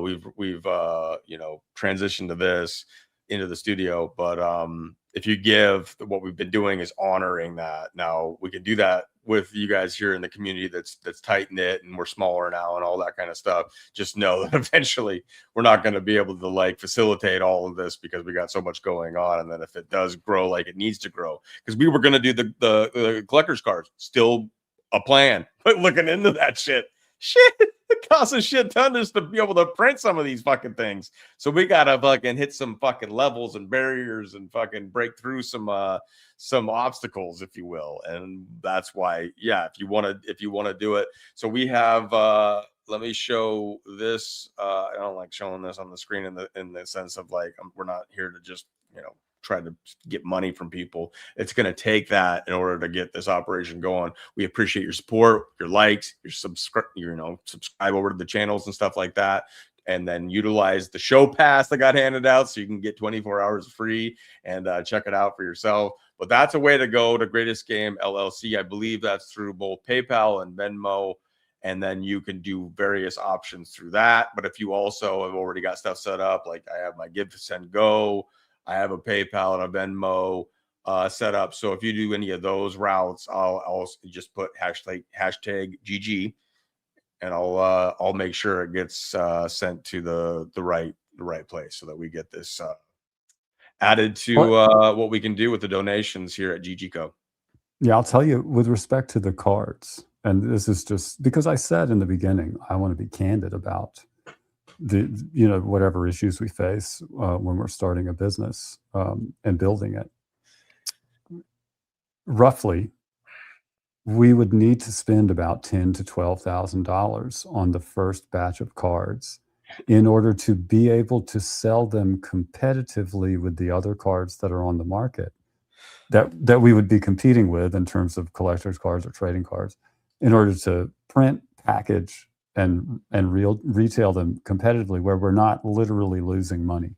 That's how big the batch has to be, because you have to imagine you're facing off against manufacturers that operate at the scale that allows them to maintain that pressure. And so and we ain't gonna take no big donors that are gonna control us or put handcuffs on us or give us a document to sign or fucking some bullshit. But even just to get the trademarks, and thank you all. So like, donations have gone to a lot of things, like creating the website, obviously, and creating that wiki. Right. Oh, we should get into the merchandise and discussing why that's taken a little while. But just getting these fucking things trademarked, our logos and shit, so that we're protected. Good Lord. Oh, God, it's been a journey, y'all. It's been a journey. Thousands of dollars and many months of documentation, editing, and dealing. It's a pain. But it's critical, no matter how good your idea is for some product. That's why you see people on Shark Tank. You've got an idea that's genius, let's say, right? But the thing is, if you want to turn it into a business, your options are very limited, because the pace that you will be limited to is such that if you try to sell it on Amazon, it'll be copied and mass produced in China and on people's doorstep before you've even gotten any of your patent paperwork sorted out, filed. It's crazy. So they go on there because they're trying to get ahead of the game and actually get the first to market, which is all there is left in the manufacturing of knickknacks and whatever type shit you can get ordered off Amazon. It's the interstitial and ancillary and tangential business things. Thank you, Monica. Business things that are the things that hamstring people with ideas from actually producing and marketing and selling stuff. And so when it comes to the cards and every other aspect of this business that people do not see us building, the pipeline for the cards is essentially built and gated at scaling the batches. I mean, we could do those things in a matter of months and have them on shelves, so to speak, or literally, I guess I should say, available online. And it's not that hard to do, but we can't do it more than once if we're not making money at it. It has to be a net positive in order to keep it rolling. It doesn't have, we're not saying that we want to get rich off of it or anything like that. I mean, it's going that type of thing is a very long haul, but it's an industry that's billions of dollars a year. But in order to get into it, you have to get into it in a way that you can build momentum, or you just hit a wall. And so we have to build digital media channels that are going to become net positive revenue so that it can feed into that machine, so that we can reach the scale that's net positive revenue, so that it can feed itself. And that's the point. Anytime you make a business where you're manufacturing real things, or I guess even digital things, you've got to make sure that the business can feed itself, because ain't nobody else going to feed it. You know what I mean? It's like we're super grateful and lucky that everybody in this community has allowed us to, without going on Shark Tank and selling out to the weirdest, worst people you can imagine. Assuming that show's even real, I don't even think it is. But without doing all that, these people have supported us, and we're getting there. These are like garbage pail kid cards for traders and politicians and assholes around the world. Something between garbage pail kids and the cards, the Illuminati cards. Right. So if you've heard of some of the bigger names like the Pokemons and the Magic the Gathering or whatnot, this would be a take on it where it'd be like entertaining, but also exposing real life shit in a new way. And then we'll go to the digital format as well. But to have physical cards in the hand, I think a lot of people that are in this community right now would really appreciate that form of things, even though the younger generations are moving more and more to just digital and NFTs and all these things that are coming out. And peanut butter, and I'm pretty sure it's probably only creamy peanut butter that's allowed in jails. Oh yeah, I mean, because if you put whole peanut chunks in there, that will displace poison. That'll displace places, that would have otherwise been the liquid goo poison that you ship to them. Right. I'm pretty sure that's how that works. Yep. I like crunchy peanut butter for myself, but good smooth with like honey is good. I wonder if they have honey in your commissary. You might want to add that to the. I doubt it. I mean, that seems like it would be too. That seems like it would be too healthy. Too healthy and too expensive. Well, honey's one of the few foods you don't have to kill anything to consume. So I think they probably don't have that in there. Right. And so like you don't just create a business anymore and just become rich. unless you're part of the No, system, no, this whatever. that's Or not you're agreement. a fucking grifter selling bullshit snake oil and amassing crowds by telling them what they want to hear as opposed to the truth, or actually taking that money and putting it into like what we're doing here. Like I've taken a lot of the donations that I've gotten personally and help invested into this for the time being. We'll see what happens. But you don't just build wealth for yourself. So some of these people, like in the truther movement that I call out and whatnot, they do it by just putting it in their pocket. And they're not creating anything with it except for another business opportunity or another paywall or whatever. We have legit product, legit assets that make it worth it. And then when people have donated to get this going, we've honored that with monthly memberships to help people get a taste of it and to honor what they paid. Like, who's doing that? You go to these people, and they're not like these people that made millions. They haven't turned it into any organization, anything that helps like people in need, anything that other than enriching themselves. They haven't created anything. They just talk and talk and talk. We're Yeah, creating. if we ever have any classified intel, we will not come on here and talk about it. Or I mean, it's so absurd, all the things these people are saying. Oh, I've got classified intel from my sources, that's saying this and that or whatever. If we have anything classified, it'll just be encrypted and emitted from the websites. You know what I'm saying?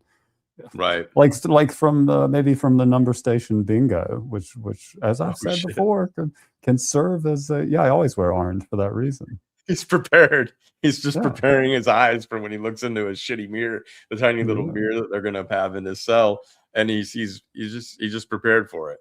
If you go back to like episode 2, I think that was when I pointed out that I was wearing this orange striped sweatshirt for that reason. Long time ago, like years ago. That's crazy to think of. And I really hope that that's not what's gonna happen. And you don't have a record. You don't have like all this reason for. No, I've never had a speed. I had the last speeding ticket I had was like, I don't know, 20 years ago or something. I've never been charged with anything like that. But in all probability, I'll end up in prison because, again, I mean, I know that it's treason. So what are they going to do with me? I mean, what does a treasonous coup do with a citizen of the government that it overthrew who doesn't acknowledge the legitimacy of the coup? Yeah. I'm not saying I should be in prison for what I'm going to do or what I mean, I did have a billionaire tell me I should be in prison, but he has since been proven to have violated federal law on many occasions. So I don't know, we'll call that a wash. But I'm saying, just probability wise, given my stance and given the reality of the situation, I'm not going to participate with the federal government until the treason has been remedied under any circumstances. Because it's not real. These people aren't real. Lindsey Graham was not a representative of South Carolina. Like, what's in the Ukraine for South Carolina? What's in Israel for South Carolina? These people they're fake. I mean, look at juxtaposition. Listen to Sabrina. A lot of what these influencer stuff were saying was sort of true, and in the same way that it is so insidious, and it always is. They say, oh, get your popcorn, watch the movie, as though you should be celebrating the fact that the government is a fake show, right? Because the show is going to be, or is currently, something that entertains you specifically, that you identify with. Your interests are aligned with the current episode. And somehow that's good. Well, I mean, I'm sorry, dude, but that's not governance. That's not anything that anybody should celebrate, no matter which way it's going. No matter whether, I mean, I used to put this meme on Donald Trump. I mean, I tried for years to get banned from Truth Social, but within the terms of service, so that I could point out that it's being, and I did point out on Truth Social that it's being moderated by the Hive.ai, which is out of San Francisco, which is, Mitt Romney's Bain capital. I mean, it's, but the meme is, it's blue and red. One half is blue, one half is red, and the blue half says, don't sacrifice your children to Moloch, vote Baal. And on the red side, don't sacrifice your children to Baal, vote Moloch. And I'm saying, like, this is what everybody is doing. Like, we know this. The proof is, the evidence is that, not even proof, I'd say. The evidence, the incontrovertible proof as a result of literal tier 1 evidence exists that, I mean, there's a treasonous coup going on. Right. And people are doing what? I mean, the vaccine thing, you know, thank you. The vaccine, thank you, Mary.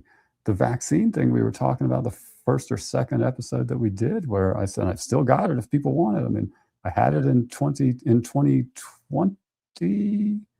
Yes. The full submission with all the engineering lots and all of the data that was submitted to the EMA and the FDA about the 5 lots that were used for the prior approval supplement for the COVID vaccine. And I mean, I read them, thousands of pages. I had them, made them available. And it was to read that and then to see people being told to quit their jobs or get this vaccine. It's like I felt like an insane person, because I've got the documentation right here that says this shit was never tested on humans at all. Killed everything, all the animals it was tested on, and they already knew this. You know, they knew these things, and I couldn't believe it.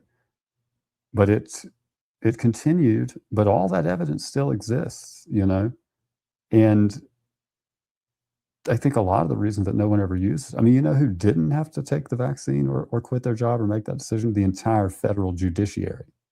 Right. They were never even faced with that decision, and that in and of itself is, yeah.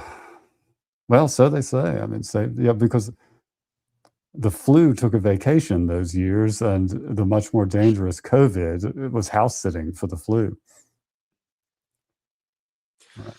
Right. But you know, and whatever. For a time, right?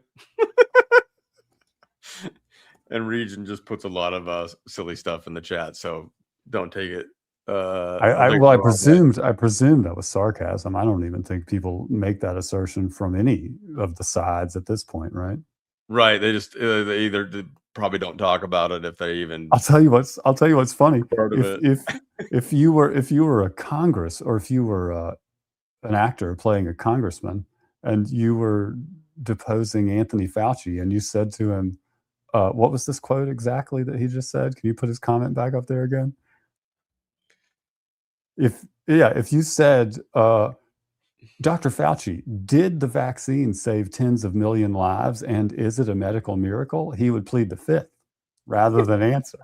I mean, that's what's fucking crazy, dude. And I believe that's absolutely true. If that were to happen, if someone were to ask him that question, he would absolutely plead the fifth rather than answer it, even though he's pardoned.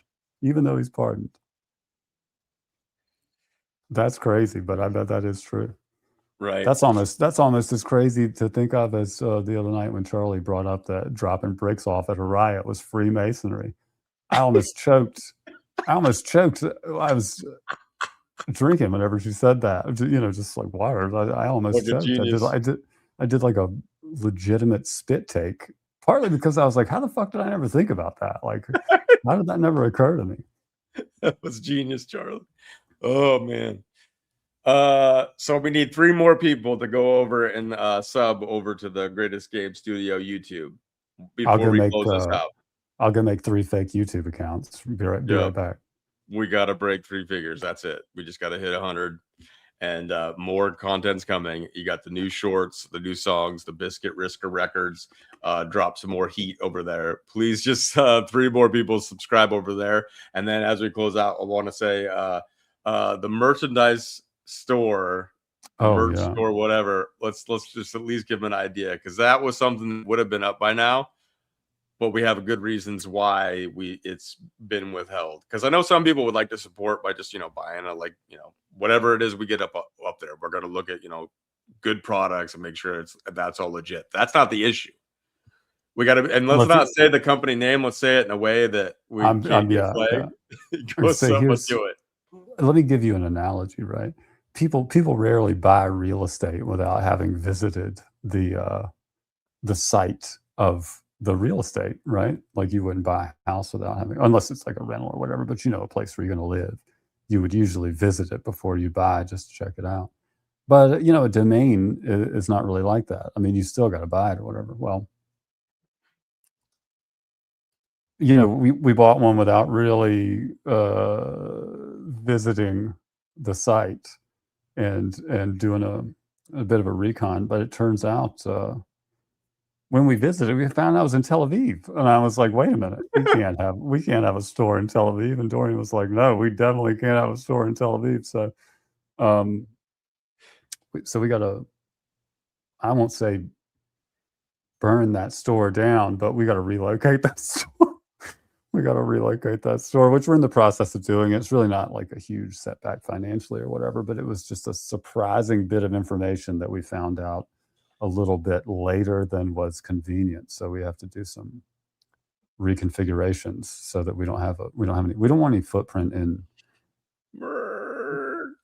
our greatest ally. We definitely don't want anybody that's buying stuff from us getting routed through Israel. That's for sure. That is the thing. Like, we didn't know it went that deep, and we're glad that we caught it before we got the store up, and it could have been quickly up, and some pretty sweet stuff on there. Some merch. If you don't know, you don't know, but if you do know, you know. But we want to make sure that we're paying more attention there. So we burned a little bit of money on that, but now we got to flip it over to something else, and then we'll get that up. And with all the stuff that we have going on, all the stuff that's being built in the background, there's multiple things at all times, and not just multiple. I don't know how many burners you'd say you'd have going at the same time, Biscuits, but he's got so many things going on that once we hit some more pinnacles, like I said, we're going to have some exclusives over on the GG Co side of things on the YouTube, and then stuff that's going to be released, and then more updates to the website, and then eventually the merch store, and things are in progress. And then there was some stuff that we wanted to share today that isn't quite ready, and we want it to be ready. And when we do it, I think you guys are going to enjoy it.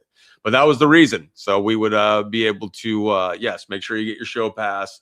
Make sure you use that. You get 24-hour access if you've never been on the site, or if you have been and you want to get back on there and you haven't subbed yet. Yes, thank you, Laura. We need some subs just to get past that 100 sub mark and help the algorithm a little bit. There's going to be more stricter guidelines apparently coming to YouTube very soon. So yes, we're at 101. Thank you all. That's all I was asking for this show. Apparently there's some stricter guidelines coming into YouTube. So getting to the various pinnacles where you can, like, do the super chats and all the various things on there. I don't know. We got to look into that. But well, they've definitely increased the requirements for being able to utilize that stuff. I think it went from, oh man, go ahead. No, you go. I'm sorry. You're more of an expert on this stuff. This is really not my area of expertise with all the streaming and stuff, because I've been pretty much banned from everything. So right, I want to make sure YouTube changed. I think it comes in late at February. In February, let me look it up just so I don't misquote anything, but it's like crazy. So like beginning February 1st, 2027, YouTube is doubling the entry requirements for new creators. So when you come in and you start creating these things, and they allow various things like the super chats and whatnot, you have to now have, in long form watch hours, from 4,000, they've increased it to 8,000 in order to qualify for various things. The shorts no longer will make you any money unless you're hitting like 20 million qualified public short views in the last 90 days. So shorts basically are just going to be promotional things for small accounts like ours, which is dumb, but they really don't make you any money already. I literally only make like a penny or 2 pennies off of most of the shorts that I put out, if I make anything off them. But the requirements are going up fast. And I don't think we're going to have to really up our game in order to be able to bring the full breadth of what is offered on YouTube. Like, I've reached the pinnacles and I'll be grandfathered into some of this. I'm like, do you mind a Booma-san? But like, it's fun to like play a little like trailer or whatever before a live's going to go on and whatnot. It's fun to be able to have super chats just on a video where somebody watched it later on, watched the replay, really appreciated the content, and throws a little donation at it to be a part of the community or whatever to help the cause. And so those kinds of things, like, we're going to need some help there. But you got us over 100 this time. We appreciate it. We know some of this stuff's slow rolling out, but there's so much going on in the background. Like this is a production that is happening, and as we get there, you'll see it, and we hope you appreciate it. And you guys have helped us along the way so much.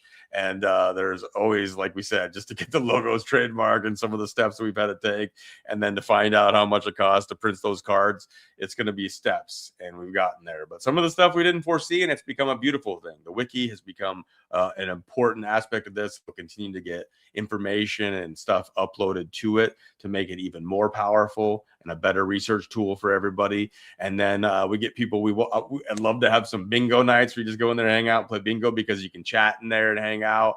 And then some of the word games and getting it up on the leaderboard is going to really take an advancement.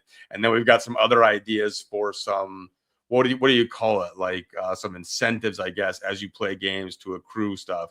Well, there'll be, it's inventories, you know, and stateful, you know, achievements and things like that. And just, you know, you'll be able to collect stuff over time. I mean, the website is, a lot of the games and stuff that are on the website are really, I'm testing out or validating little slices of bigger games that are in progress otherwise, that I'll need to make, you know, multiplayer or have utility on different platforms and things like that. Yeah, that's a shame. Sorry, Mary. So it's, you know, a lot of it is validating pieces of things that are going to come together to make much bigger and more complicated games. But it's, I mean, some of them are fun, and we thought that it would be good to just build these things along the way so that everybody can enjoy all the slices while they wait on the bigger pies that will be coming out later. But I mean, we've got some real,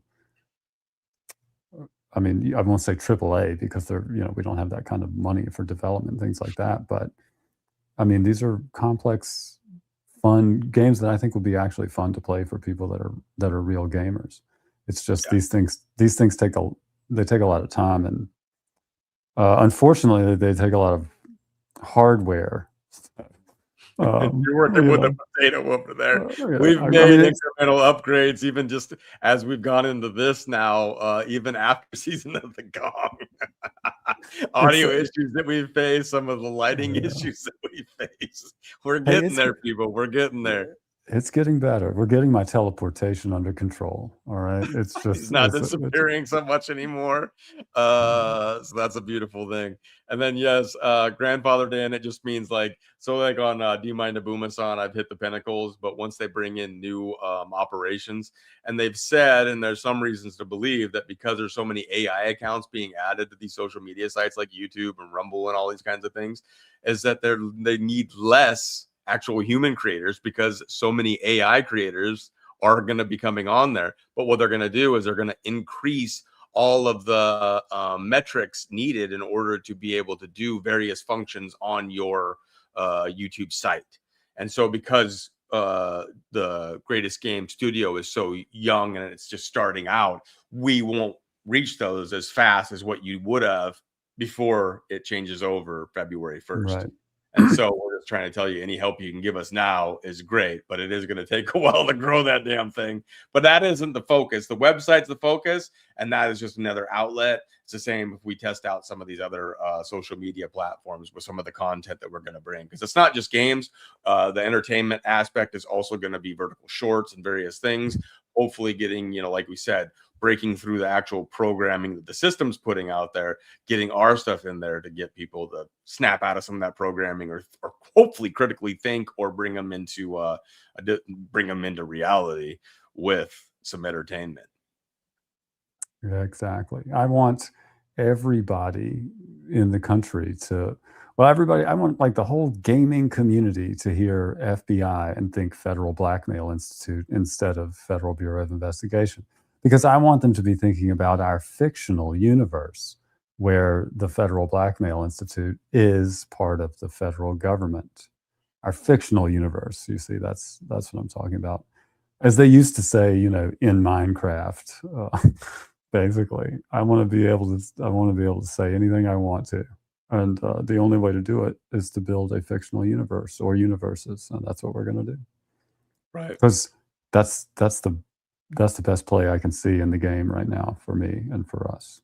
Right. I'm putting this one back on the screen because, Mary, that's part of why we're doing this shit, man.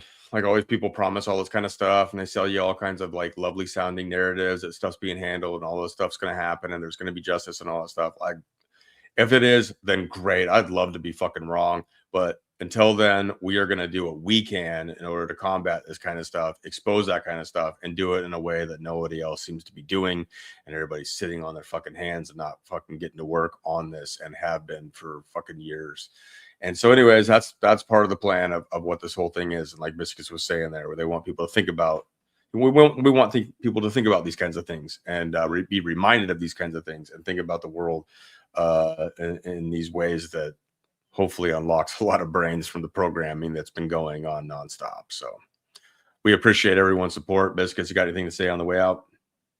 Love y'all. Appreciate all the support, like always. And I'm pretty excited about what we got going on. Thank you for being patient, and stay safe. Thanks, brother. And thank you all for tuning in. GG. Good game, y'all. Catch you on the next one. Peace.